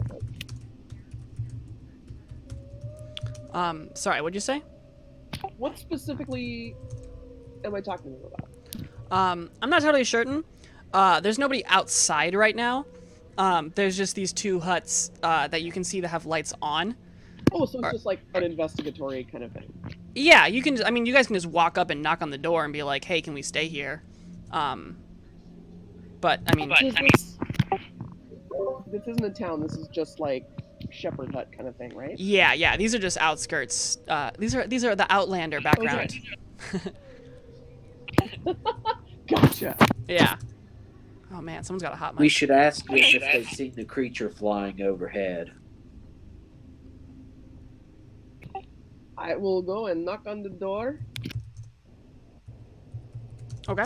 Yeah, someone responds. A fairly burly orc gentleman with, I don't know if orcs grow hair. Let's say in this world they don't. Kind of answers the door, and he kind of looks down at you. Well, I guess he probably looks straight at you, Mazoga. He says, "Who are you? What are you doing here? What is this?" Have you perchance seen an enormous flying thing in the general vicinity? Yeah, there was this really weird flying whites thing that flew overhead and continued on north yesterday morning. Gotcha. We are going to kill it. Is it okay if maybe we hang out for the evening because it's very cold outside and these guys, they can't keep going? Make a persuasion check. Da-da-da.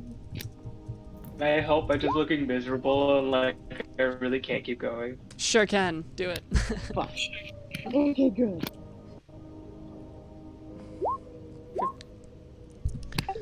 He kind of nods. He says, "Fine." He says, why are you, he kind of like whispers in down to you. He's like, "Why are you traveling with humans and other weird races?" You know what? They volunteered to come with and take care of the problem. They're not too bad, honestly. They've proven handy. I say, let's give them a chance. Alright, fair enough. I don't have beds for all of you, but you can sleep on the floor. Oh no, that's fine.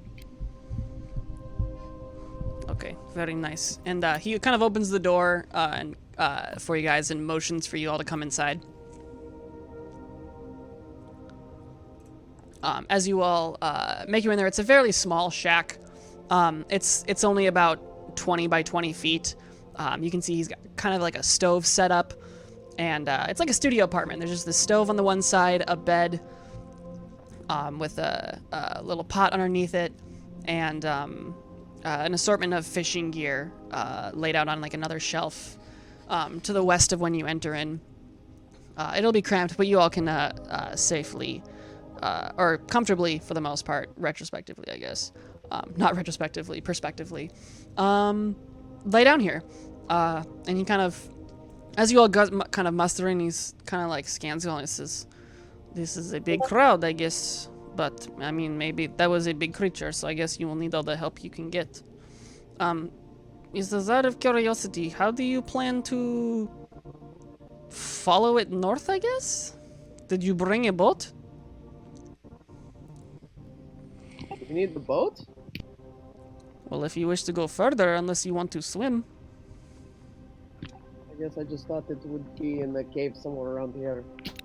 I mean, it could be. I don't know. We saw it fly further north across the sea. But maybe it was playing us and it's nearby. I don't know. I have not seen this creature before. Do you have a boat?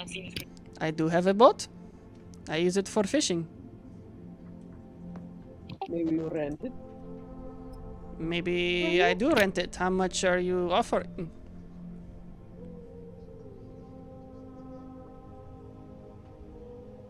I have no money. I could.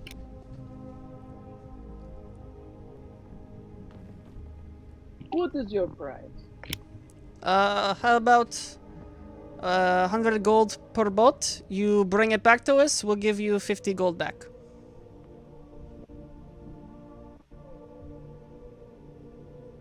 I mean, it doesn't sound bad to me, honestly.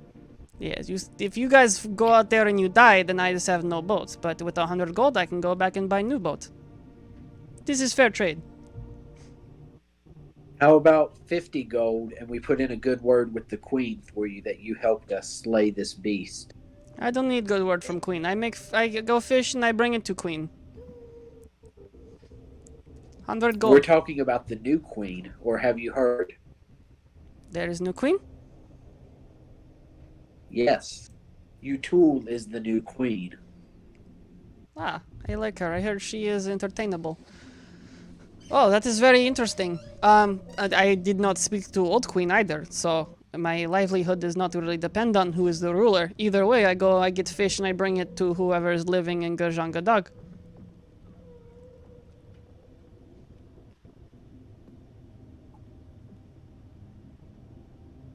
Well, fair enough. I guess we will pay 100 gold per boat. I mean, we getting that bounty, we kill that thing. This won't matter. All right, I will. You'll speak to Vugab in the morning, and he'll probably agree to deal. I do not have food for you all, so I hope you can rest. And brought your own rations. I'm going to bed now. It is late, and I have to. Well, I guess I don't go fishing tomorrow, so this is actually pretty great. You guys like to party? Yes. Yes, of course you do.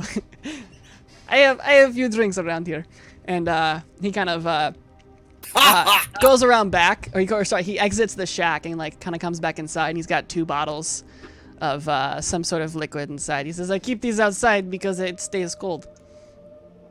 You will drink. Have you he kind of parses around the group of y'all. He says, "Have you all partied with the orcs before?" I'm still partying with the orcs, friend. He kind of like eyes you up and down and like notices your eyes. Says, "Oh, I see you do party with the orcs. Alright, I will go get Vugab. I will see if he wants to party with us." And he leaves the 2 bottles and exits the shack. Yeah, Wallace will take one and take a big swig. Okay. It's pretty hardcore. We're talking full stereotypical Russian alcohol right here. It's some strong stuff. How much of it are you drinking? Great vodka. Yes, great vodka. Probably like a big gulp, not like big gulp size, but like a big gulp of it. Okay. Yeah, fair enough. Is anybody else partaking in this? Oh hell yeah. Yep. Yeah, Very like, nice. Pass it around, yeah. I'll pass. I'm fine. I'm gonna look at Philip like, if you do it, I'll do it. I'm not going to do it. Like I scoff. Well, we might die, man, and then I go and get some myself. All right. Anybody who's drinking, let's make some Constitution saving throws. We're only 4 episodes in. This is gonna be the session that gets us banned from YouTube. Aaron's already Aaron is gone. yeah. Mazoga, this is nothing. You don't even need a Constitution save. This is just casual drinking. Water for me, Yeah, okay? Wallace. You have a Where's custom. the real His stuff? phone. Wallace, you do have advantage because this is technically considered a poison. Oh. Ooh. Pretty sure that's what Aaron dwarven probably resilience morphs is. himself into a bird and flies away. Yeah. Nope. So Aaron just Won't turns be into a drunk. bird and vanishes. Actually, Aaron, give me a spell casting check to see if in your inebriated state if you're able to cast spells. Vonal, you're powering through this. You're like kind of. Is that just an intelligence? Yeah, just intelligence. Yeah, it'll be intelligence plus. Or yeah, just your intelligence. I'm sorry.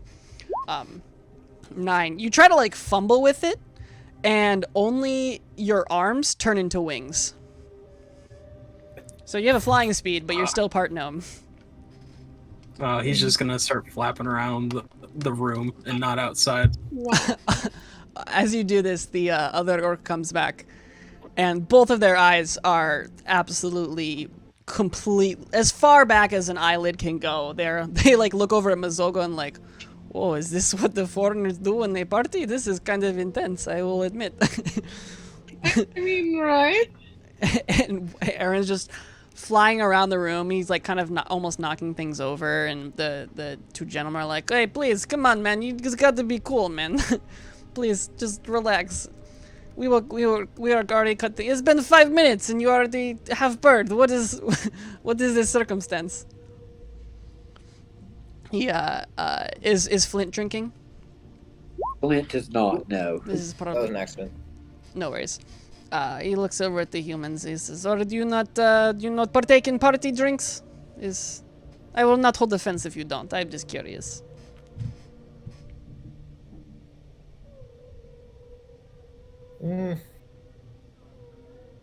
This isn't really my kind of drinking. What is your kind of drinking? A bit more refined. Very fine. I mean, okay, fair enough. I see your little slight, but I am not self-conscious man. I am super proud orc. I cross my legs and try to look like very, very composed. Are you sure you don't want to try it, Philip? It tastes like it has been refined quite a bit. Wallace, I understand Aaron, but how are you not handling your drink?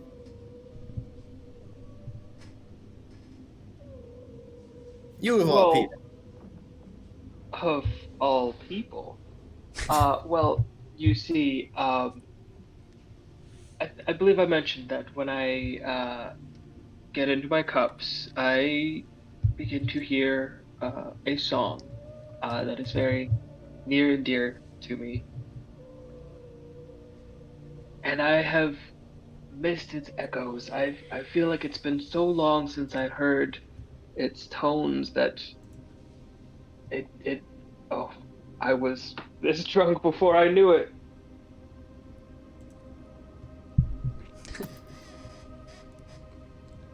Do you drink, Philip? He holds it out, kind of shaking it like with the eyebrows, like. Let me thing where I, roll just, something. keep my hands in a fist up and down. You. Do. No. No. The Don't ask me again. the orcs are like, "Oh, hey, buddy, it's cool. We are not here to peer pressure you and anything. You need to be. Some men just can't handle it. It's completely understandable. That just means more for us. Plus, we are probably going to get to buy new boats in a couple of days, so this is cause of celebration." But over however You'll long. come back with these boats laden with treasure, and you won't get any of it. He says, "I don't. That's okay. We come back. We still pocket 100 gold, so I ain't not worried." They making money, we making money. All it is. But unless there's any other conversation you want to have with these gentlemen, we can say you party hard for however long you want, and then you want to hop on to the next day. Yeah, I'm fine with that. Let's do that. Yeah. All right. All right, sounds good. So, eventually, one by one, you all fall unconscious. The other orc, Bagog, makes his way back to his own place, and slumber falls you all. You wake up, a little hungover, but no exhaustion levels. Flint, you should now be fully recouped. And Vagab, as you probably learned his name last night, and Bagog, ask for the 200 gold total for the boat rentals. And do you pay them?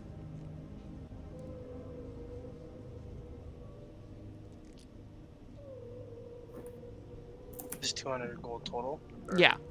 I'm sure we have the money in the group fund. Yeah. Okay. I just wanted to triple check, make sure you guys are holding out your offer. But they accept it and they say, okay, very cool. Bring it back, hopefully, and we will give you 100 gold back. Excellent. He says, so you are traveling to the whenever this conversation happened, you are traveling north. Be careful about the sea spine. It is difficult to maneuver around. But a lot of bigger fish swim further out in the sea. But there are ways to get through it, and he kind of gives you guys a little rough general description on a certain point in the day on when it's easiest to get past the sea spine. He basically explains it's this large array of icebergs that almost like form a barrier to the deeper parts of the sea. But there are specific spots where it opens up at different points as the icebergs move around. But he specifies this because he wants his boat back. And you guys are able to start the journey north. Each boat can hold 4 people max. Despite what any possible encounters and the map will show, it's you can fit 4 people in a boat. How we're gonna rule it is for every 2 hours, you spend rowing. Somebody will need to row and make a Constitution saving throw, or Strength saving. Constitution. Saving throw to maintain a consistent speed while traveling. While there is also a position for somebody to kind of be like the watchman, to be kind of sort of scouting ahead, making sure you guys don't bump in any reefs or anything like that. I have this like whole thing I made. What was the speed you guys travel at? Each boat can hold max 4 people. Rowing has time to saving throw and make kind of speed. Failing this check, speed and half. So you can row about 3 miles per hour. You can have 2 people rowing for requiring no saving throw. But if you're rowing, you can't be the one making the perception checks to watch out, if that makes sense. So who wants to go in which boat? Well, I can do some rowing. Okay. If I'm in a different boat, I can do some rowing as well. Okay. For the first hour, for a couple hours. Okay. I'm getting in the boat with Wallace. Okay. Wallace, which boat are you getting in? I'll get in the boat with Philip and help row. Okay. So with that makeup, you'll have Flint, Wallace, and Philip in one boat, and then you got Vondel, Mazoga, and Aaron in the second boat. That sounds Right. good. Okay. Cool. So Philip and Wallace, you guys are both rowing. And I'm assuming that means Flint, you're going to be on lookout. Yep. Okay. And then for Mazoga's boat, I'm assuming that Mazoga's going to be rowing. And then Vondel, are you going to assist in rowing, or do you and Aaron want to decide who's on watch, so to speak? I will help row. I don't think I can help. Okay. Yeah. So then you got Aaron as your watcher. Alrighty. So, it'll be kind of we'll do these kind of, I guess you won't have to worry about the checks, but we'll basically do this in roughly 2 hour checkpoints, so to speak. So for the first hour of check, I want to make sure because Vondel. Oh, I guess Vondel. Does anybody have proficiency in water vehicles or navigator's tools by chance? Yeah. Nope. Nope. Not me. Okay, I just wanted to make sure. That'll come in play later, maybe. 2 people are disadvantage pressure traps. All right, so for the first 2 hours, can I have someone roll me a d6, and can I have Aaron and Flint both make perception checks for me? Can I bardically inspire both Aaron and Flint for those checks? You sure can. Let's say, is I'll mine check at out too. advantage now? Yes, because this is site-based. Oh, very nice. 9, yeah. Aaron's boat, luckily you have your trusty ranger watching out for you guys in the other boat, and you don't have to worry too much about getting scouted away. Oh yeah, sorry, someone roll me a d6. Anyone who wants to. I will do it. Alrighty. Okay. Sounds good. Yeah, the first 2 hours pass without too much of an issue. You guys are keeping pretty good, steady pace. After these first 2 hours, roughly, Flint, you do start to notice the sea spine quite a bit of ways away. You look like you're probably about six or so miles away, which is probably, I guess, a ridiculous distance to be able to see. So maybe you don't see it. I don't know. I'm not getting too worried about caught up in that stuff. So we'll say you see it, but it's still a few hours out because it's just open sea right now. Let's do another 2 hours, and someone roll me a d6 while Flint and Aaron make more perception checks.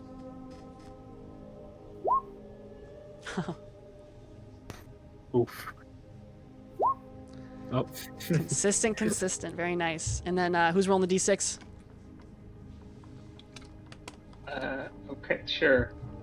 Okay. 2. Alrighty. Yeah, this is not. You guys are keeping pretty good watch out for the most part, and you haven't spotted any sort of nefarious sea creatures that want to make their way to you. At this point, you can definitely see the sea spine in the distance, but it's getting closer. Let's do another 2 hours. At this point, it's probably, you guys probably woke up at like 8, left at 9, 11, 1, So the rowers don't need to roll strength checks? No, with you two, I don't know what I was thinking, but I had ruled it that one person rowing makes the DC 10 Constitution for consistent pacing, but with 2 people, it's not an issue. So I guess you just have enough people. It's not an issue. But fair enough, I guess.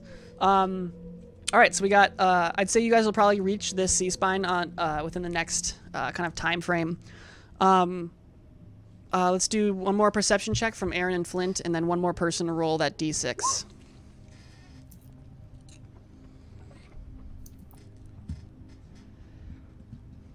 Someone else Very roll nice. that d6. It's going to be an encounter. Let's say, yeah, Vondel. Close. Do it with a d6 though. 1. Ignore it. Ooh, okay. Well, let's say Vondel rolled the second d6.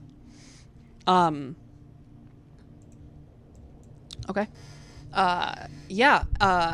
During this section of period, you're getting a lot closer to the spine. About an hour and a half into this rowing,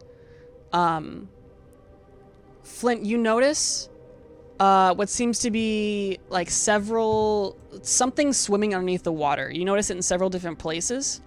You're not certain if it's one creature or if it's multiple or what it is at all, but you notice that there's something that seems to be swimming in nearby and around these boats. Is it together in a group, or are they separated out?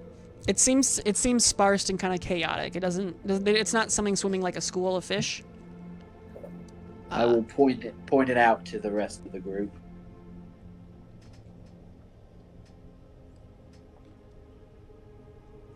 Should we keep If I rowing? If I light a torch, can I Can I see into the water better? No, it's daytime. Oh. Yeah, we're not worried about. It's only about, I think, like 3 or 4 o'clock. It's mid-afternoon.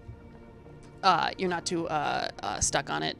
But you don't think you do feel. Oh, at this point though, you do feel Mazoga's boat. Let's say, you do feel kind of like a rocking feeling as it sounds like something scrapes against the bottom of the boat. How large do the objects seem to be? Not super large.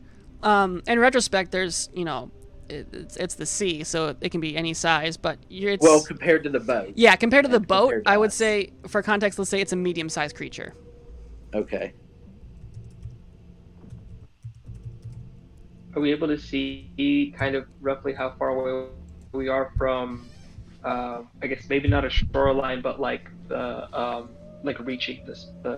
Yeah, you're probably like 30 to 45 minutes away from the sea spine. Oh, minutes. Okay.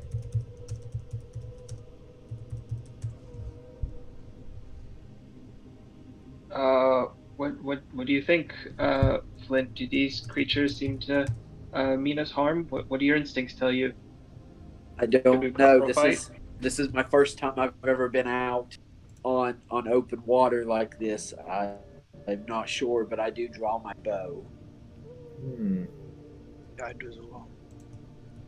Seeing that, could I just kind of start to maybe draw my rapier and then hold an action to hit if anything, if one of these things in the water jumps out? Yeah, you feel at this point you feel a bump on your side of the boat too as well. As you kind of start drawing drawing your sword.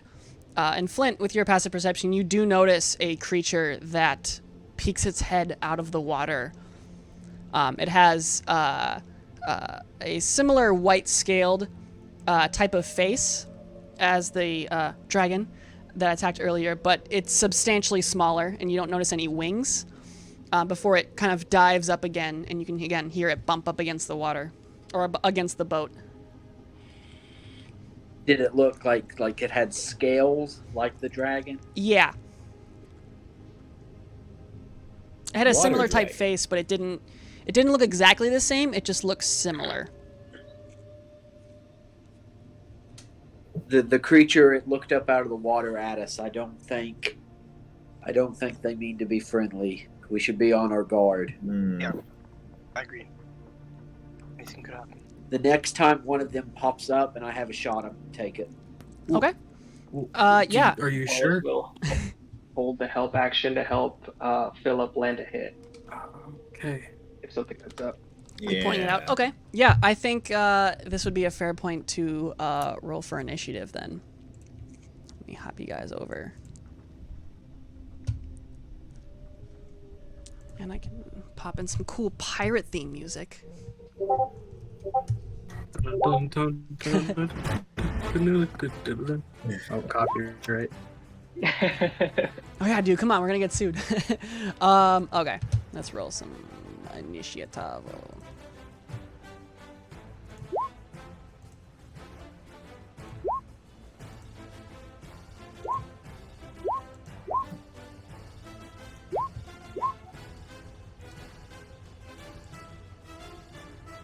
Sorry, hold on.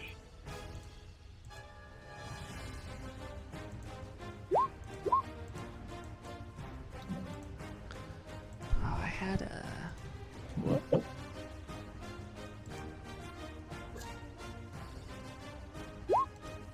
Oh wait, dang it! I keep forgetting it does that automatically. So I guess 4.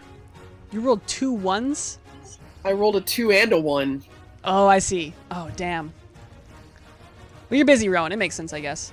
Oh gosh, I'm just gonna pull these out because it's gonna be. I don't feel like getting super mechanical about. Those things. Yes, these look very similar to what you guys fought in the forest, but you don't see wings on these creatures.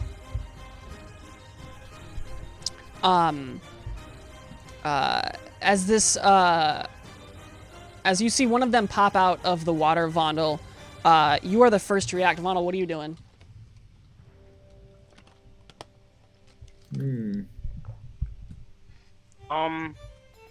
I'll just shoot at the one right behind me, or in front of me. Not sure which direction, but that one. Okay, yeah. You like this one over here? Mhm.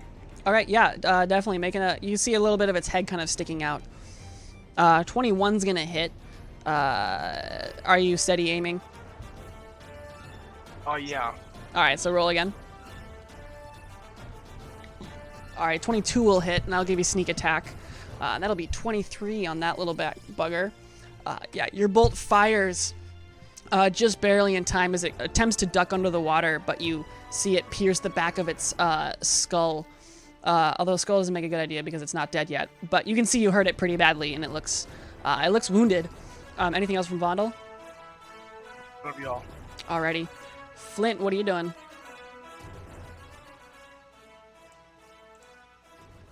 He said he'd be right back. Oh no. I am back. Okay, cool. Flint, there are some scaly white creatures hidden in these waters. I will fire. I'm guessing Vondel fired as well. Okay, I'm going to fire at the one. So this. Alrighty, make that shot.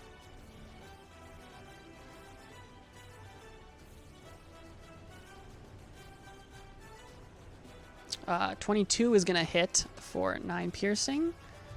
Okay, yep. For gathered swarm. So we got 12 damage on that guy. And I want to fire again.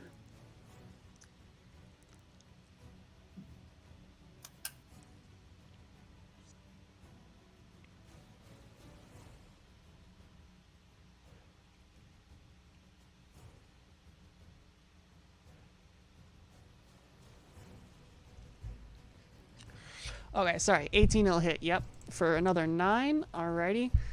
This creature's already starting to look pretty hurt. Anything else from Flint? That is all for me. Alrighty, Aaron. What are you doing? All right.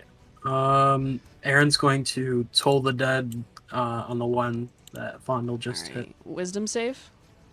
Yes. Alright, that's an 8. That is not going to do it. Roll some yes, d12s, it my is. dude. Holy cow. Alrighty, so that's 16 necrotic damage. As you see this creature kind of whimper in pain a little bit as it's beginning to dive back under the water. Anything else from Aaron? He's just going to suggest be prepared for one of them to try and come up onto the ship. Alrighty. So this gentleman, with a swimming speed of 30, is going to be able to get 5, 10, 15, 20, 25, and he moves more than 20 feet in one turn, so he's going to try to slam into the side of this boat in an attempt to knock it over. I have boat stats, so you guys don't have to worry about keeping track of that. 18, yeah, he slams into the side of this boat, and gets a solid chunk bruise into the side of it, but it's not enough to fully tip this boat over, though he did rock it pretty well. And then he'll swim down 20 feet into the water. I'd say that provokes an opportunity attack from you, Mazoga. Dope. If you want to make an attack. At least. 18 will hit, yeah. Let me just mark this. For 9 damage as you cleave it across the side with your axe in a swift reactive moment before it deeps. It's starting to look really hurt. And you can see kind of a trail of blood that kind of snakes through the water as it dives deeper. Time to chum the waters! Wallace, what are you doing?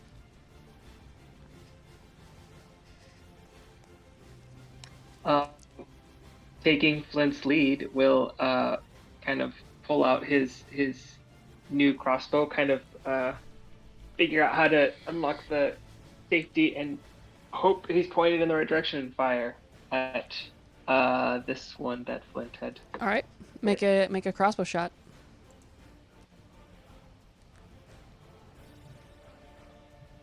Oops.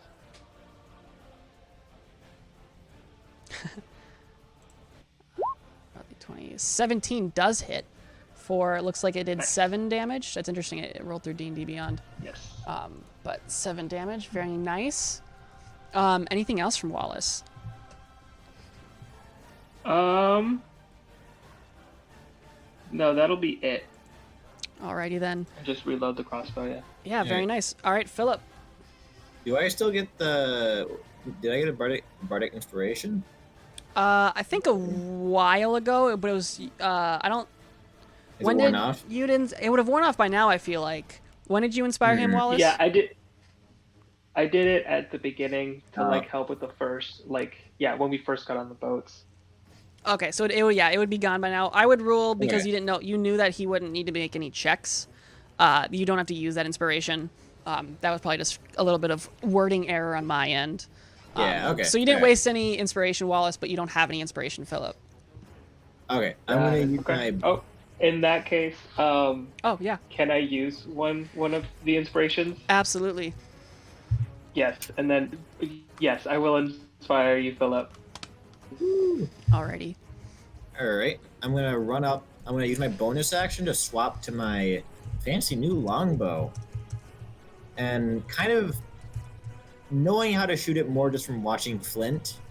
I'm going to make my first shot with it on this guy right here. Okay. So. Ooh, 20 will hit. 20 hits. 12 piercing. All right, very nice. And. It's still not down. It's not. I'm going to.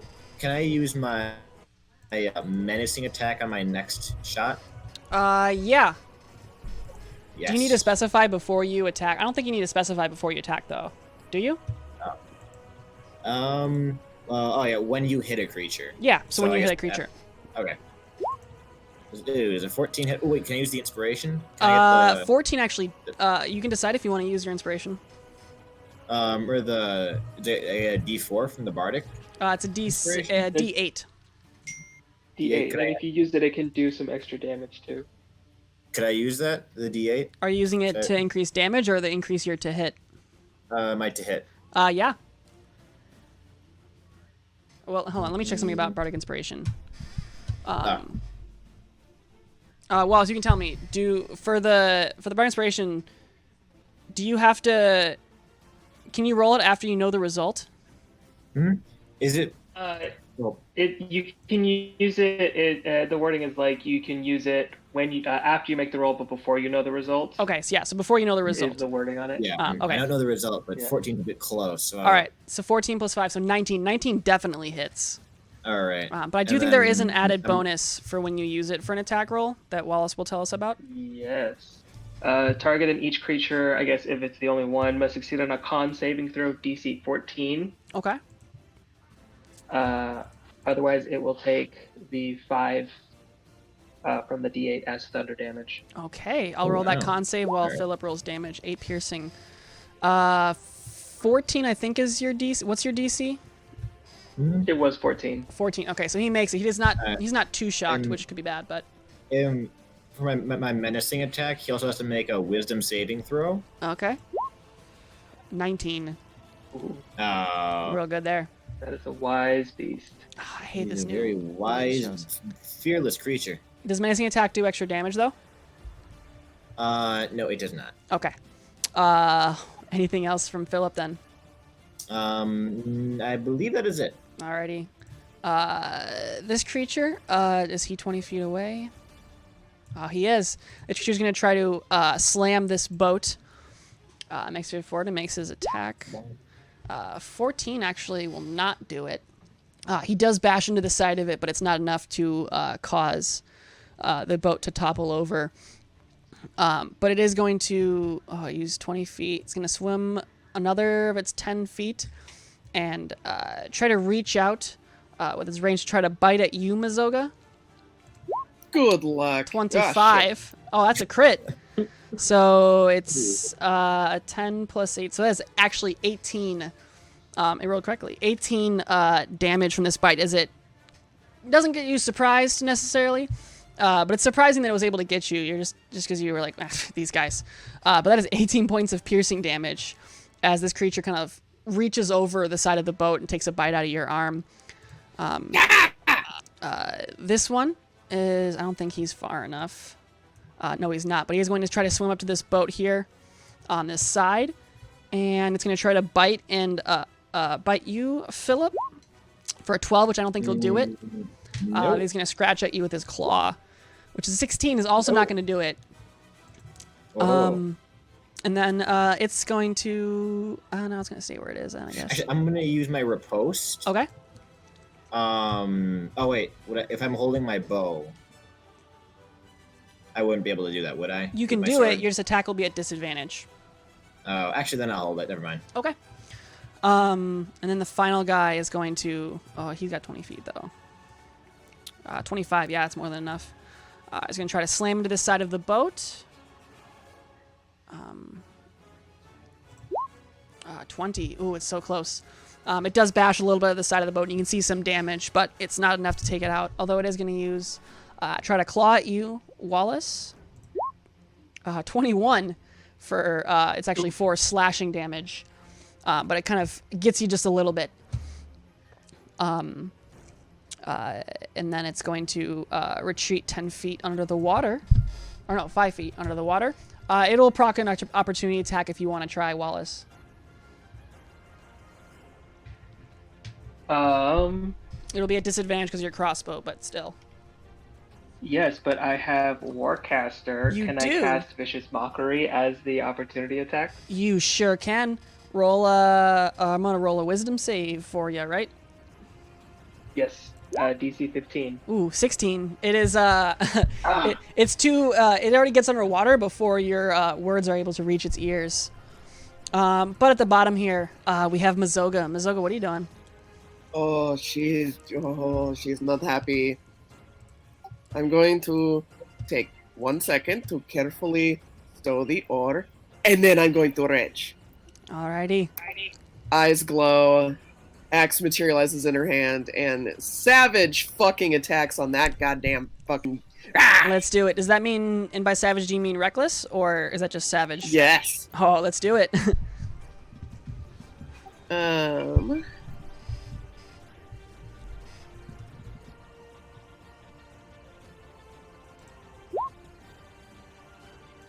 Yeah, 23 is gonna hit for, and I think. Oh, sorry, I forgot to +2. Yeah, I got you. Rage. Alrighty. 9 unfortunately is not gonna do it. Oof. Is that a natural 1 and a natural 2? That's a bummer. Yeah, that makes me sad. I'm sorry. Okay. Anything else from Mazoga? That is my turn, and I'll be right back. Alrighty, Vondel back at the top.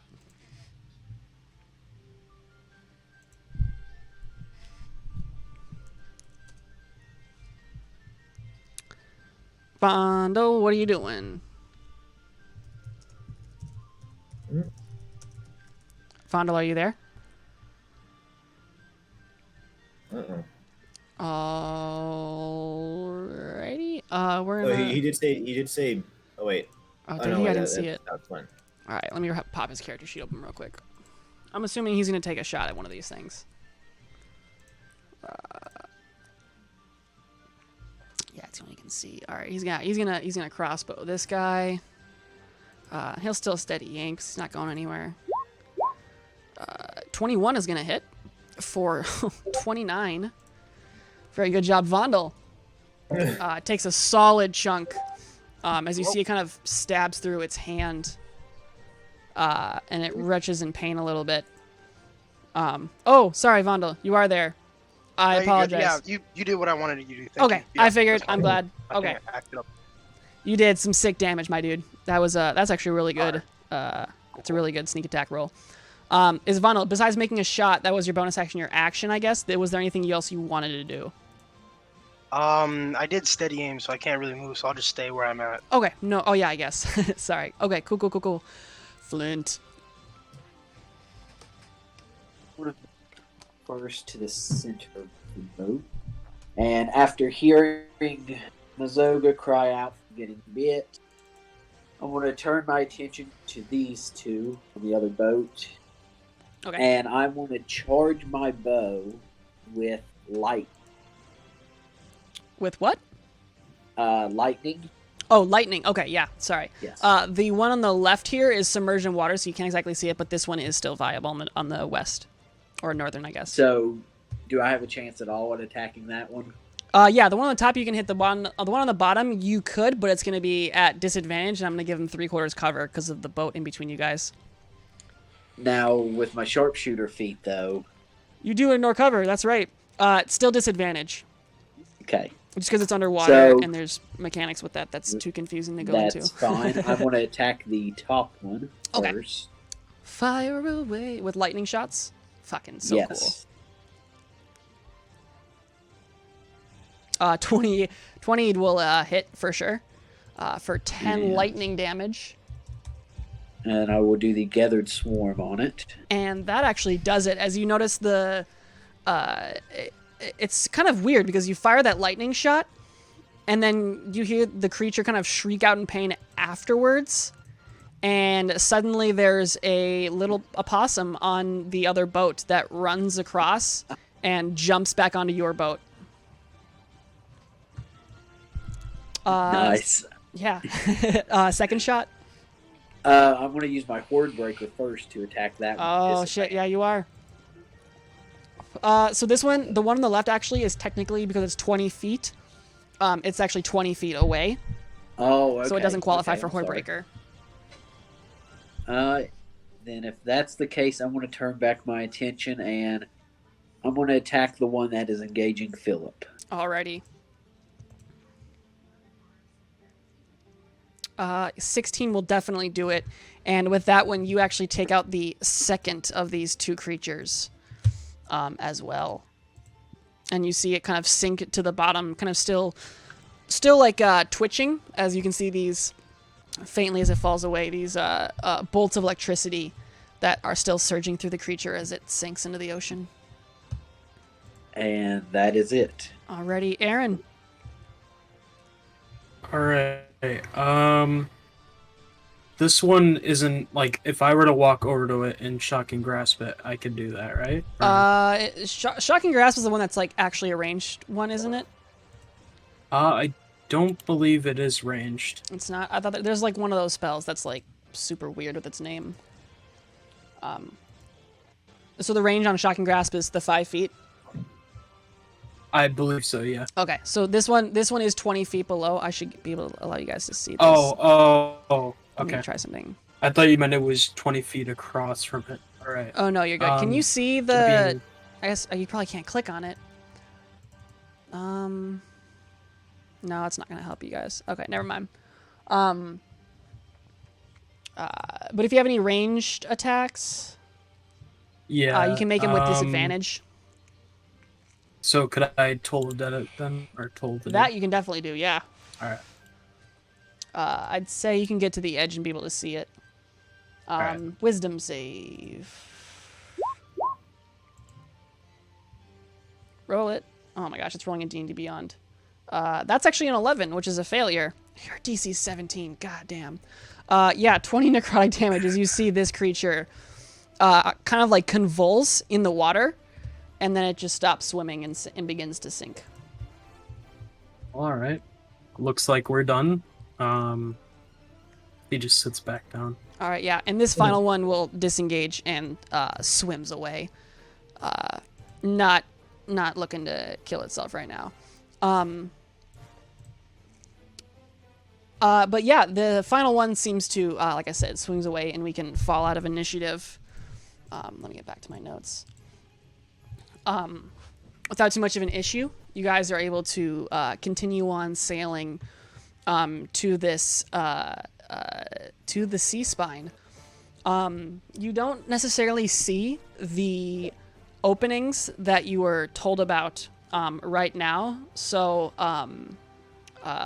anybody who wants to make a survival check with advantage, because you were told about where it's supposed to be. So let's have somebody make a survival check.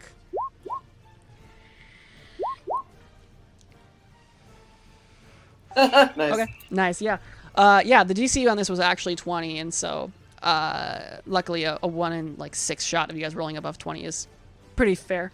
So yeah, you are actually fairly quickly able to spot this opening, and you don't have to worry about just wandering the ocean for several hours.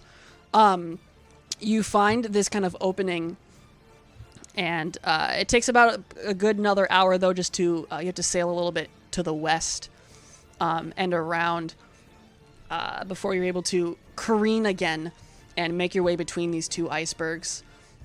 The interesting about this though is that it's almost like the how should I say, the sea spine was almost a barrier for this sort of almost sea storm that's kind of brewing past this line. There is some light rain that's falling right now, though it's still pretty cold. And kind of in the distance, anybody with a passive perception of 15 or higher, you do notice this sort of fog that's emanating about probably what's the human range sight? Is like 500 feet. You notice a slight fog very far off into the distance. That seems surprisingly localized. You can kind of point in both directions and see where it stops. And it looks like this fog is just localized in one specific area, quite a bit of ways ahead of you guys.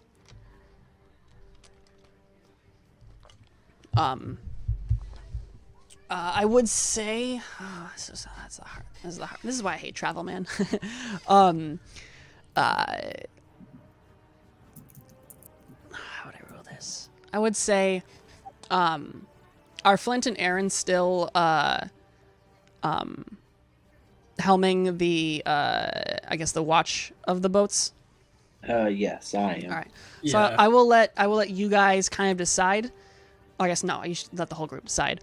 But when the time comes, we'll have you two make some more checks.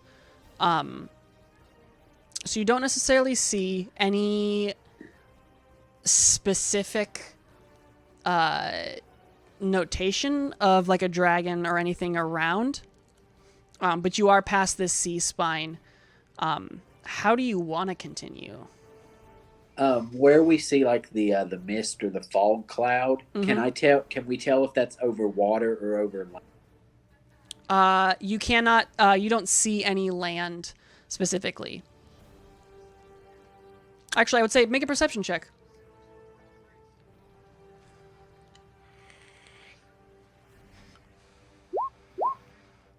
18. Yeah, you don't see any land in particular. There are several icebergs that are more minor scattered around this area. The parts where there's open sea are very, very sparse around here. Sailing's going to be a lot more difficult past this barrier.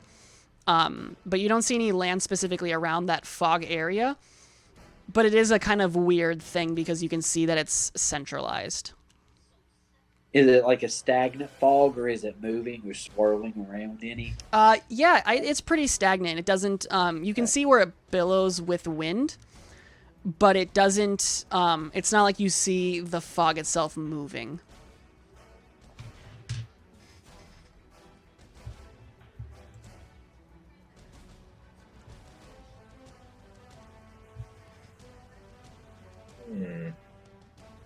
We're not gonna sail right into there, are we?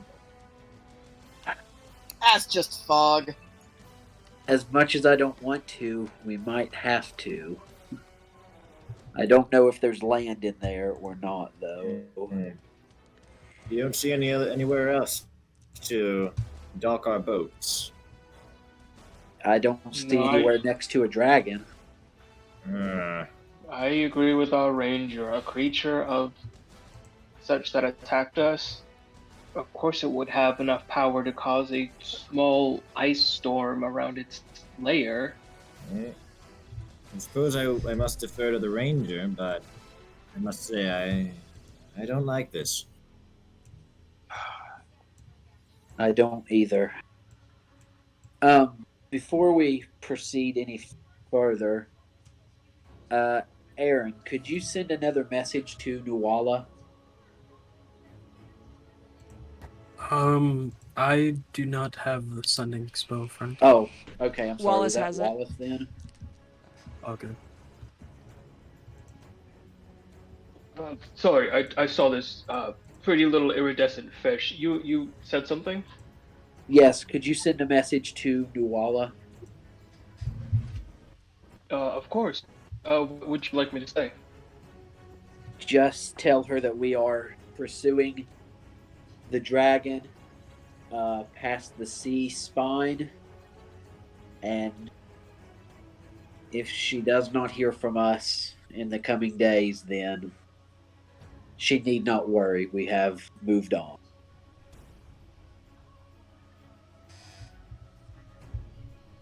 I'll formulate a message and send it off momentarily. I Thank will let you. you know what she responds, if anything.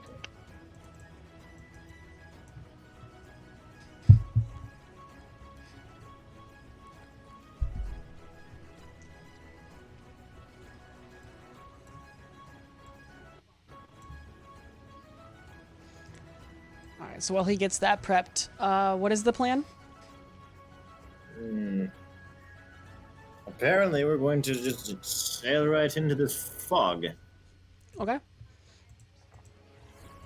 Alrighty, so for this section, because it is, like I said, it is raining. It's pretty miserable and it's very cold.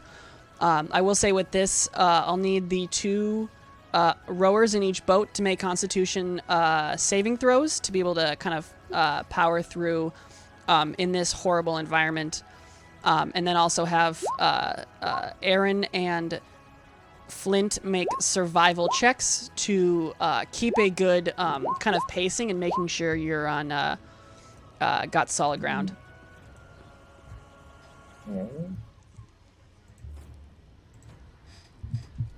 Oof. Everybody to make Constitution. No, just Mazoga, Wallace, Philip, and Vondel. So Philip, you're good. Vondel, Aaron, you guys are not. Okay, Mazoga's good. Okay, so the slowing has gone down quite substantially. Philip, throw me a Constitution saving throw. Oh, you did. I'm sorry. 12. Yeah. Yes. Okay. Philip's good. Oh, Wallace is typing. Wallace, when you have a second, roll me a con save. Okay. Yeah. Fun sends regards. Okay. So luckily, half the crew, Mazoga and Philip, you're able to kind of keep your boat rowing fairly well. Though for Vondel and Wallace, it's getting a lot harder. As you get a lot closer to this fog, unfortunately, it makes it very difficult for your watchmen to be able to kind of keep track of where you're going. And you are kind of rowing before the boat kind of suddenly lurches a little bit as you hear it scrape against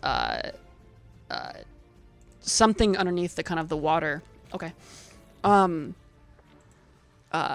It's kind of hard to see forward. You're not in like completely blinding fog, but you have you have landed somewhere near quite a how should I say, large iceberg. You can notice as you kind of are looking around, you can see how it's slanted up a little bit, and the boat is almost docked against this side of the this iceberg, so to speak. At this point, can I have Aaron and Flint roll me a perception check for both you guys? Question. Yes. My familiar has blind sight. Would I be able to use this in any way? Absolutely, yeah. Yeah, right. if you want to pop into Guano's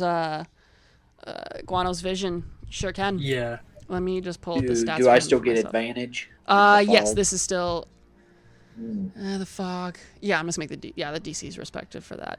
But yeah, you're definitely doing fine. So let me look at okay, so 17. Yeah, blindside to 60 feet. Yeah, roll me a perception check using your bat's wisdom stat.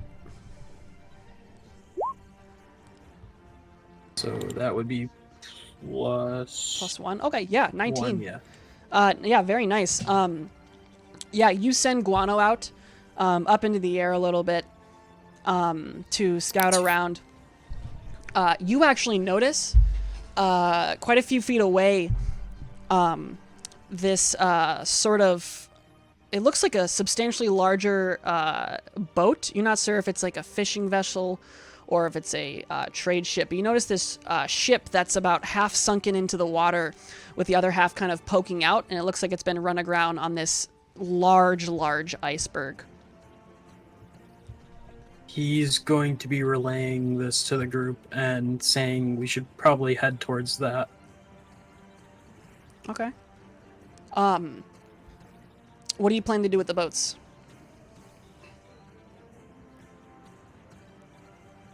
We should pull them up onto whatever this serves as a shore and tie them off as securely as we can. How big? I know we said the boats fit like 4 people. Like, how heavy are they? Can we flip a boat over? They're pretty heavy. Working together, I would say you guys would be able to, one at a time, especially with Mazoga. You'd be pretty fairly able to pull these boats up onto the iceberg. Oh yeah. I'm not gonna make you guys roll for that. That's you have time. You don't have to you're not in a time crunch or anything. If that's what you guys want to do, you can definitely do that. Yeah, that's what Wallace is recommending, to pull the boats up as far as we can onto the shore and if anything, tie them to, I don't know, a large stone boulder. I don't think there's any trees or stumps here. Yeah, there's no sort of that stuff, but it's a big ol' iceberg that you're able to eventually kind of pull this up over onto the ice. And then you said you wanted to check out that boat. Yeah, it might be a good idea. Okay. Yeah, absolutely. I know we're ironically running late for a break, but let's use this to do a quick break. Let everybody use the bathroom and stuff. And then we can check out this boat. Alrighty. Alrighty, cool. Okay.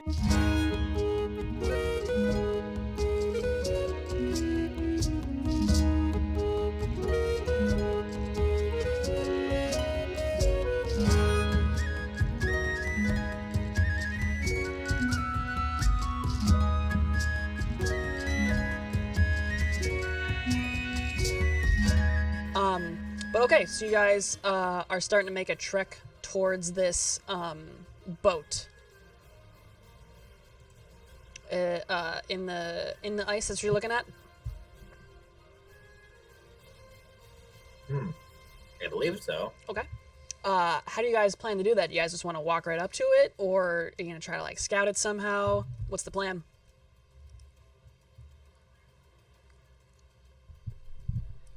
Should probably stealth up to it, just in case this is the layer of something.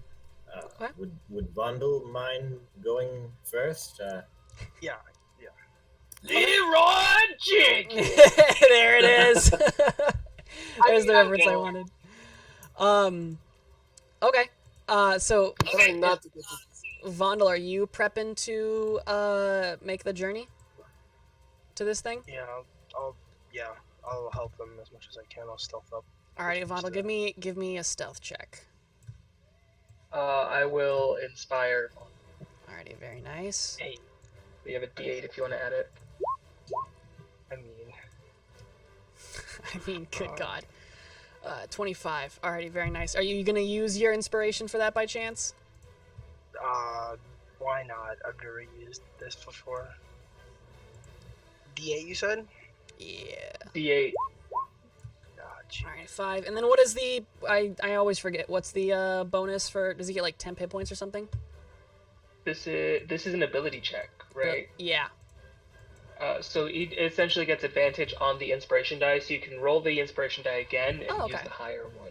Oh, that is baller. Yeah, so roll inspiration dice for funsies, Vondel. So far we're at 30. Let's see if we can push 30. Let's see if we can get a new record. I can roll again? Yeah, roll the One D8 more again. D8. Oh, whoopsies. Another D8, my fault. You're good. 3. That's fine. 30 is still a good. 30 is a suitable stealth check. Yeah, you were stealthy as fuck. You are in this wild, and you kind of make your way over to this. You can see. Actually, no. That's give me a perception check, Vondel.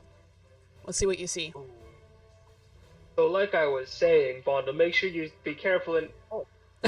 19. That's actually wow. They're rolling really well. Okay, yeah. For a +0. So you make your way up to this ship, and you can see how the back half of it is kind of it is sunk into the water below. But you can see that there is this layer of ice that has kind of wrapped around the boat, leaving the topmost of it sticking out of the water. But the thing that kind of really triggers you is you notice several people kind of walking around the boat on top of it. Oh, okay.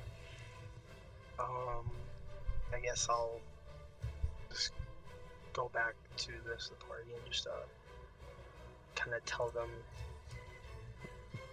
the inhabitants and where they are at. Okay. People, like, Yeah, they're just like walking around. orcs, in this humans, dwarves. How I guess I should say, how close did you get, Vondel? Okay, I guess I'll get like pretty close to just like look at them and identify certain things, but not too close so that they Okay. notice. Yeah, I was gonna say I want to reward that 19 perception. Yeah, you kind of the weird thing is you notice there's people up there and you're like, that's kind of weird. And so you sneak yourself up a little bit closer, and you notice that these people all look severely hurt and damaged. One of them is missing an arm,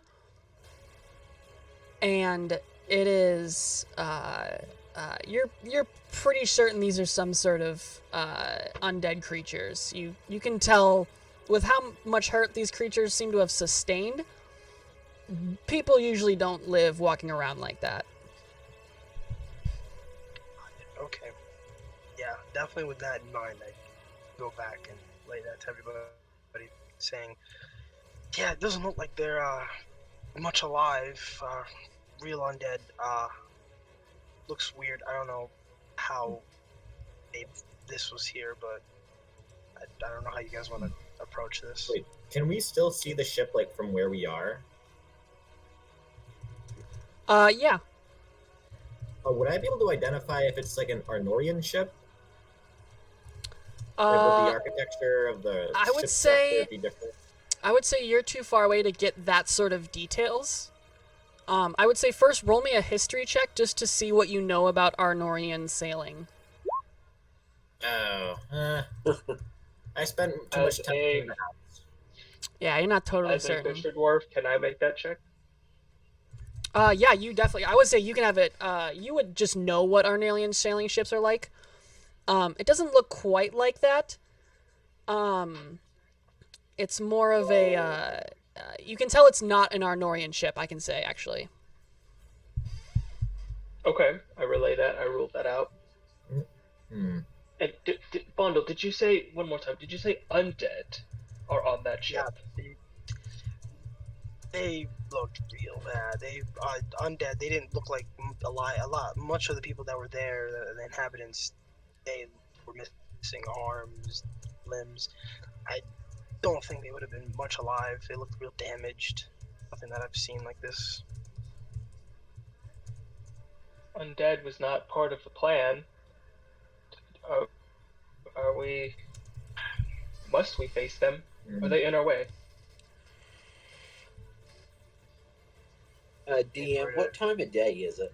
It's probably around 6 o'clock. And tomorrow would be the third day. Tomorrow is the day the dragon is leaving. Coming back, yes. Hmm.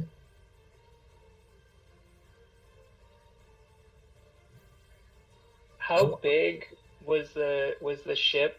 Does it seem much bigger than the fishing vessels that we have?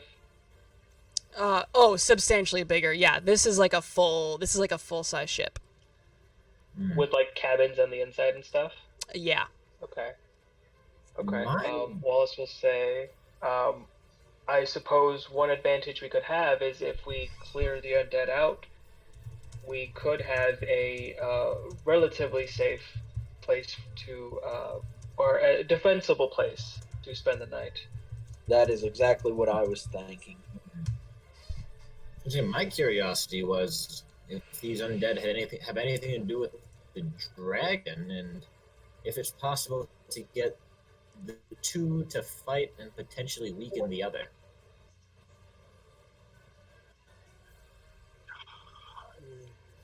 Hmm. I suppose we can ask Vondel. Vondel got a good look at them. Do you think those undead creatures would be much of a challenge for the dragon that we faced? I mean, seeing as they're undead, I feel like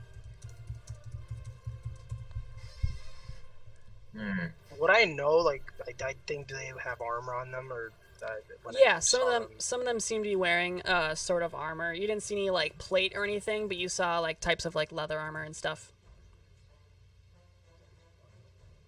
If we were to get them, I mean, I don't even know how to begin to see if they could fight.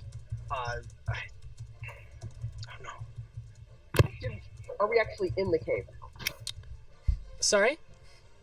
Go in? No, you guys are quite a ways away from this ship. I'm presuming you guys are probably somewhere near the boats that you docked. Okay. Because I was just gonna say, is there any evidence of dragon occupation? Like, for example, a big, giant, moldering, mammoth skeleton. Yeah, give me either a survival or a perception check. Can I help with that? Yeah, you can either roll for yourself or give Mazoga advantage. I think that Mizoga should just have advantage. Okay. I'll use my last inspiration. 19. You want? Are you? I'd say it's a little late to inspire because the roll's already been made. But 19 is still very good. Yeah, it's actually interesting. You notice, as you're kind of scouting the ice around it, you notice, because you're adept to this kind of environment for the most part. You do see a lot of what probably to the naked eye or normal person eye would just be kind of cracks and stuff in the ice. But you do notice that there seems to be a lot of claw marks around this area that seem to be leading further to the north.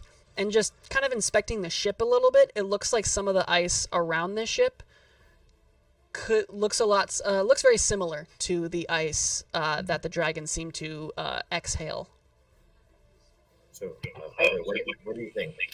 I think in theory we could ignore this ship and just sort of sneak around them, because I think our quarry is farther in.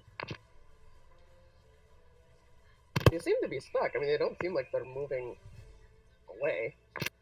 Do you think that we could possibly take the ship, stay there for the night, get up early tomorrow morning, and then find the dragon before it would take off? That's a lot of ifs. It is.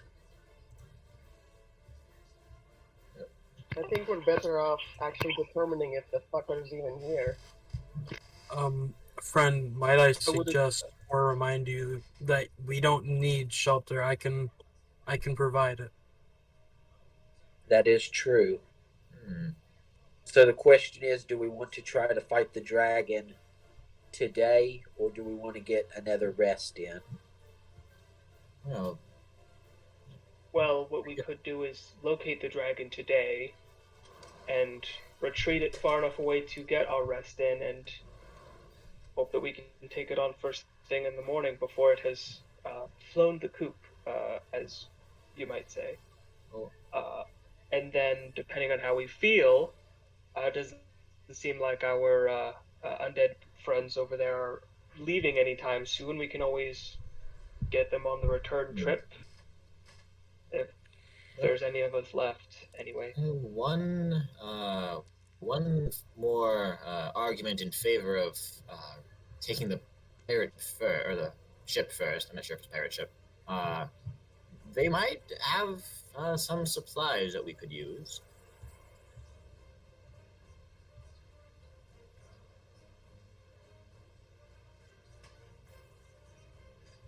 Would it be enough to offset whatever supplies or resources we expend in taking the ship? Oh, a few undead sailors.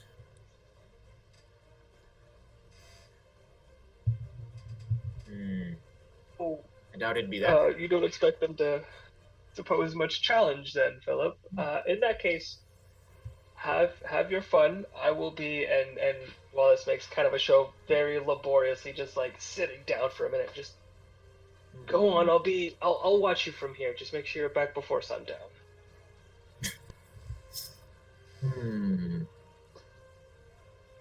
Or just by myself. I'll come with. I suppose I can show you. But if anything, No challenge, right? Well, I mean, all of us together would have a challenge, but I mean, maybe I could probably take them all on by myself.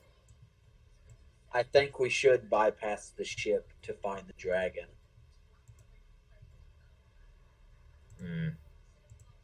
Well, Seconded. I'd rather keep my spell slots for the dragon, so I all right. agree with that. If that's the sentiment of the group, And then those of us that are still alive after the dragon encounter can go back and claim the ship. Fair. Don't worry, Philip. I'll do my best to keep you alive so you can be one of the first ones back here. Oh, I'm not that much of a kleptomaniac. Oh no, but you'd want to test your steel, I'm sure. They wouldn't last long with you. Well, I think maybe before- a would first. I think before we go any farther, Philip, now might be a good time to distribute the health potion. Oh yes. And yes. the cold potion. I don't have the cold potions. I think someone else has that. But I have 4 healing potions. Would we want to distribute those evenly, or? I mean, there's 6 of us. I am fine. I do not need one. All right. I have my own healing magic that I can use. Probably would need one. All right. Well, Yeah. for starters, maybe I'll give 1 to Vondel, 1 to Mazoga.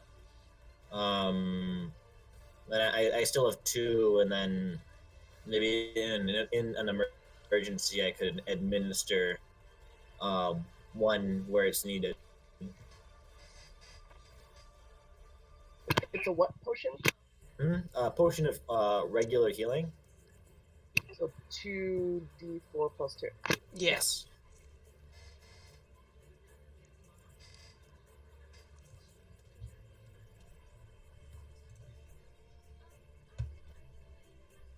Got it. Aaron will definitely take up on one of those frost resistant potions. Oh yeah, how do you guys want to distribute those? Well, if we all, I mean, I think one thing we definitely learned from our first encounters, we all need to spread out a lot more. And Those of us who are a little more dexterous might be able to dodge his attacks better. The ice blast, I'm not sure. Wasn't prepared, but it's time. One thing to remember is, I mean, depending if Nuala shows back up, is I would assume you guys are aware of the aura she emits. And when you are in her aura, you also have resistance to cold damage. Fuck, what? what? I know that. That's cool. Yeah, Nuala's aura gives resistance that you've so far seen is resistant to cold damage. The people on the where the trial hell of is she right defense would have known that because that's why you guys got advantage on your con saves during the trial of defense in the morning. Oh, I forgot about that. Yes. Yeah. That Right. That being said, that does involve you guys grouping up. So it's up to you guys how you decide you want to do that. But it's just something to think about. Well, there is a question. When we do fight the dragon, there is something that I could do that we did in our trial that was quite useful. Turn me into an ape. I mean, that was quite useful. Wallace clutches his stomach and shudders. We still never Right, said anything about what happened. useful. That's fine if you want to do that, but let it be someone else. Yeah, I'm good. I can even do it on You myself. look I'm like just the type. I'm just asking if anybody wants to have it done to them. I kind of like being a human. Okay. Hmm. It doesn't have to be any of you. I was just offering it because it would be better off on someone else. I will be keeping my distance from the main fray, so I believe someone else will be better suited to receive that. I will probably be getting the closest to the dragon. So, Philip, you'd make an excellent giant ape. Yeah, I'm looking at it now. Perfect. Destruction you could wreak.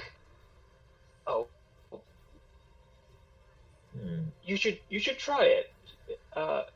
You might finding a bit invigorating. Right foot. Cast blur on the giant.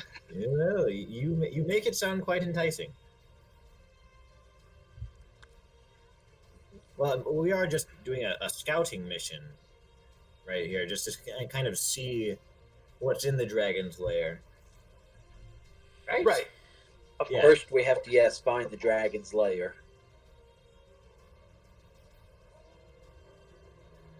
So perhaps this is something we should talk about more overnight, but in the meantime, maybe we should start moving in just to get a look around inside.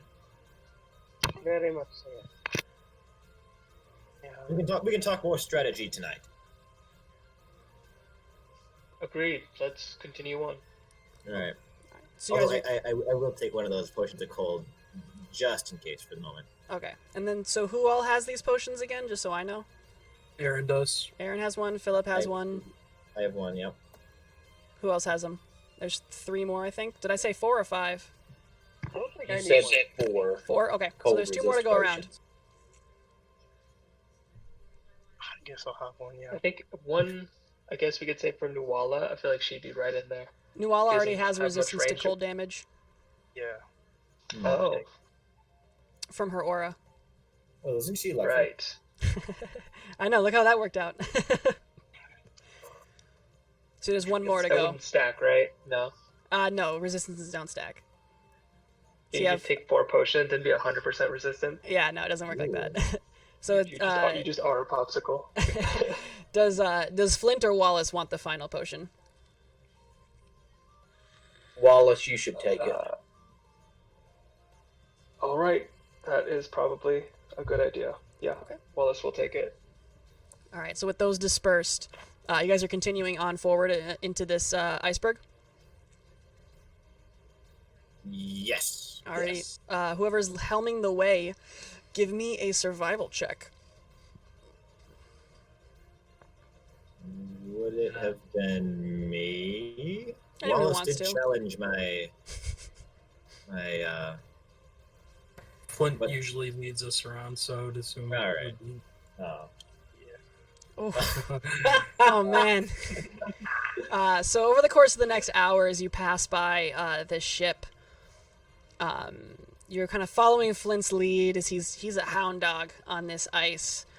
And it's hard to tell where you guys are going because, again, there is this thick fog that kind of fills the area. But can I have everybody roll me a Constitution saving throw? DC is going to be 14. Oh, Okay. I keep nice and warm. Well, finally one that I can pass. A wizard. Wallace.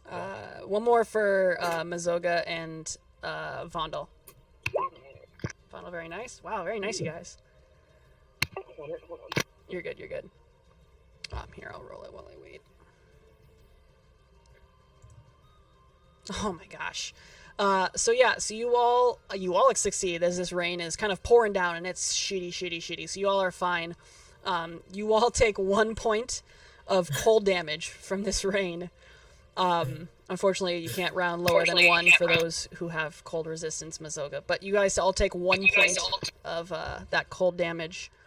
And after this hour kind of passes up, you guys realize you are once again facing that exact same ship. It seems you guys kind of spent the time going in circles. And you unfortunately haven't made any progress.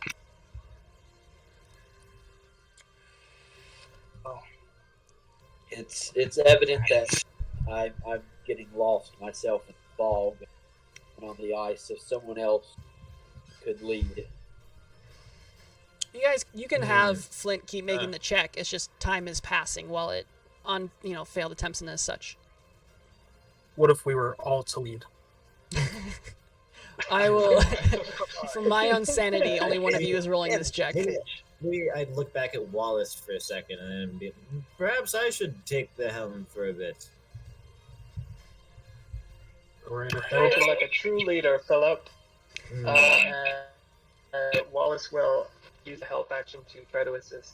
Alrighty, Philip, okay. roll me a survival check with advantage. 14. Okay, it's not bad. Another hour of this kind of passes by. Can I have everyone again roll me this Constitution saving throw? Because this rain is shitty. It's the same DC as before. Wow, you guys are rolling like fire. Wallace, oh no. Alright, so Aaron, 2 points of cold damage. Mazoga, 1 point of cold damage. Vondel, 2 points. Flint, 2 points. Wallace, 4 points. Philip, wanna roll me? You already rolled it. Yep, 18. Yeah. So just you also take 2 points of cold damage as this rain is falling. But after this hour of traveling, you can kind of all start seeing it kind of come up on you in the distance. This almost mountain of ice that seems to grow out of the ground in front of you.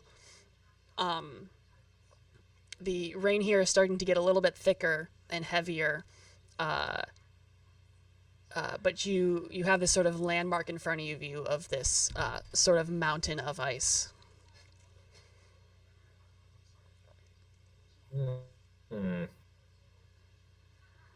I think this is it.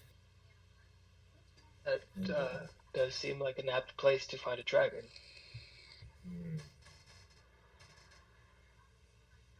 Is it dark out yet, or? It's starting to get dark. It's about 8 o'clock.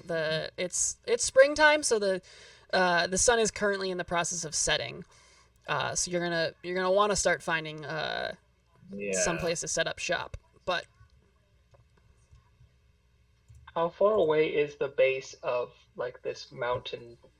From here, probably about a 20-minute walk. It's still in the distance, but it's big enough that you can see it. These, of course, are all arbitrary numbers that we're just going to go with, ignoring real-world physics. Wallace will scan for, or like tell the party that he's scanning for a like kind of like a craggy area, or with like an overhang or something. Something that looks like a little cave or like a little indent at the base of the mountain that we can find shelter from, like the elements.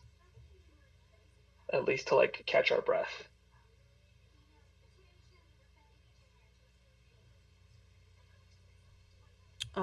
So if I apologize, what are you guys doing? You're looking for this cave.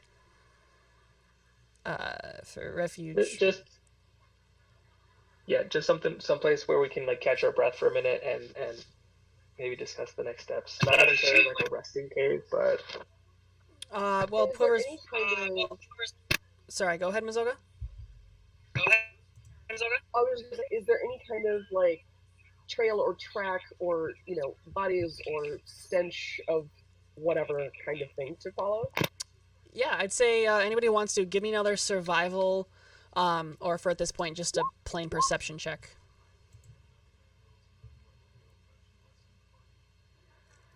18, yeah. Aaron, 21, very nice. Yeah, you guys all are kind of starting to pick up on these sort of arguably track marks, which is a weird way to phrase it, on this ice here. And very, very faintly, you kind of make out near the are you guys making your way towards this mountainous little ice thing, or are you guys stopping for this conversation? Where we gonna? Can we be headed in that direction during this conversation? Okay. Then yeah, as you guys are kind of making your way towards this location, besides noticing these marks in the ice, you are also very faintly, where was it? Aaron and Flint, you guys can pick up this faint, how should I say? It's almost like a dead smell. It's not necessarily rotting corpses because it's too cold for corpses to freeze up here, but you can still smell that kind of foul odor. It's very, very faint, but you're picking it up. Gotcha. And I think, Flint, you have advantage on smell-based perception? Yes, I do. Yeah, so you're definitely picking it up. And are we just like out in the open right now? Oh, yeah. But actually, we want to move, keep moving, but along cliff face. That way, we're not completely, in the middle of this, like shoreline. I'm picturing we're walking on. It's kind of like, think of it like an icy desert. So like there's no snow or anything.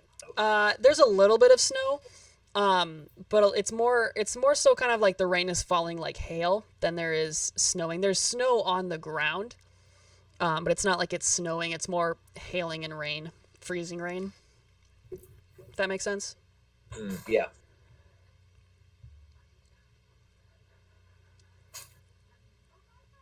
But you guys, you want to start looking for some sort of outcropping. Anyone who wants to, being you're looking for that specifically, anyone else can make another, let's say, perception or survival check.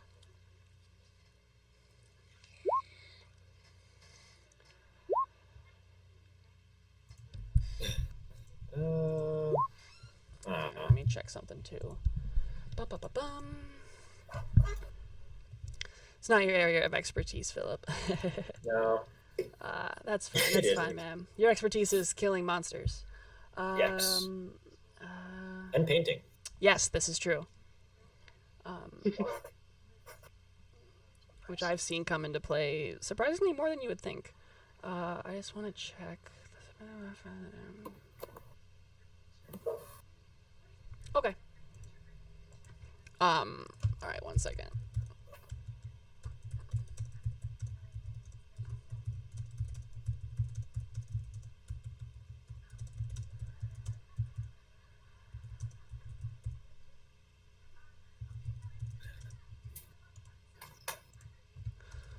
Okay, so ironically, Vondel and not ironically, Flint, as the most perceptive of the group, you guys are getting closer and closer to this sort of mountain, and you notice that you're being around it. There doesn't seem to be any. There's a few other rocky kind of outcroppings of ice that are scattered around the area, but you don't pick up any specific caves in these sections. They're more like icy hills, but you do spot several holes and openings into the mountain itself.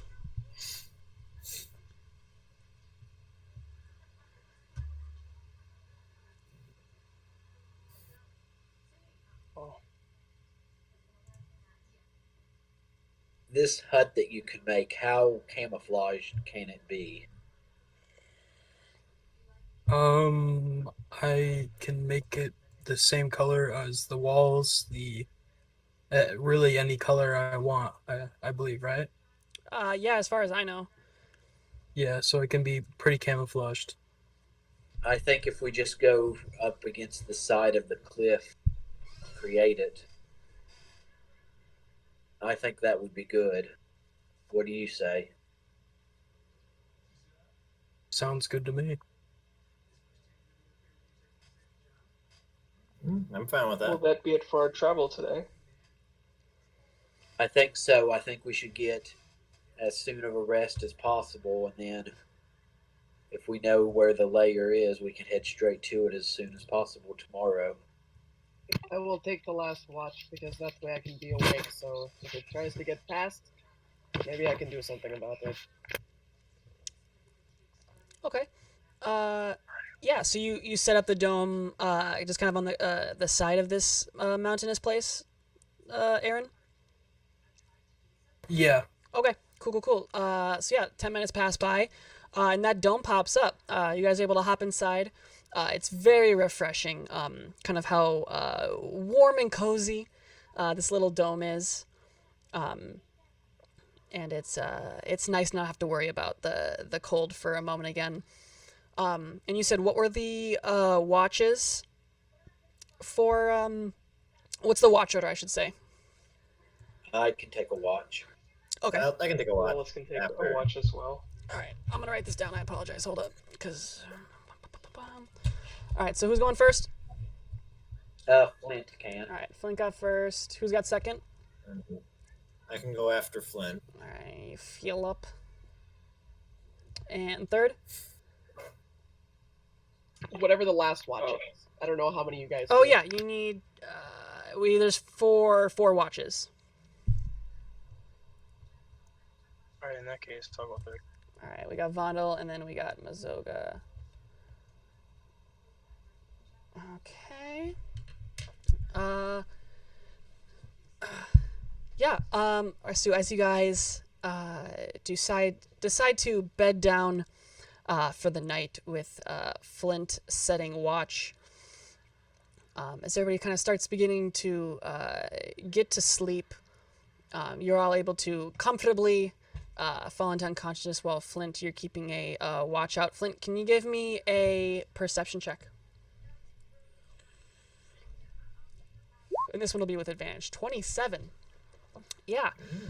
As the sun finally sets, and only about 60 feet out, your vision turns from dark shades of gray to inky nothingness.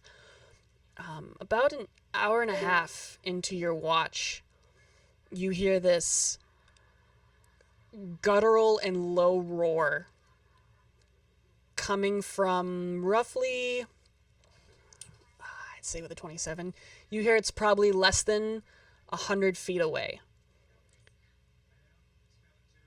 And that's where we'll pick it up next week. Ooh. Did it sound like it was Someone's coming mad. from inside the mountain? You're not sure. Super in. You're not sure. Okay. Also, did Nuala ever respond back to that message? Oh yeah, shit. I'm sorry. I was doing other things. I forgot. Let me That's find it okay. quick. Hello, Nuala. We have the pursuit of the dragon in the far north. Odds are the fair men to survive. Yeah, you get a response from Nuala. It's kind of scattered a little bit. She says, okay, yeah, supposedly I'll be able to find you really easily. I'm kind of in the middle of something, but okay. I relay that to Flint as soon as the message comes. Almost like not even listening to the message, just once I hear it come in, I go find Flint and I'm like just repeating it as it's coming out. Very nice, very nice. Yeah, she sounded like she was like either exercising or like on a run or something. It sounded like you caught her in the middle of something, and it caught her off guard. But she's apparently she's in the middle of something. But she'll find you. We told her to do aerobics. She sounded she sounded not winded, but Yeah, she was doing something, slaying something perhaps. she wanted to get Without meta. us. she just wanted to get a quick exercise session in before dragon slaying. But yeah, it's 9:30, and there's some roaring nearby. We're gonna find out what it is next week. It'll be fun. Hopefully. Cool. As always, thank you guys so much. It's been a blast. I'm excited to see what next week's like. As always, comments, questions, concerns, hit me up, and I'll see you guys next Thursday. Alrighty. Thank you. Lovely. All Have a right. good week. Excited. See you next week. See you guys. Bye.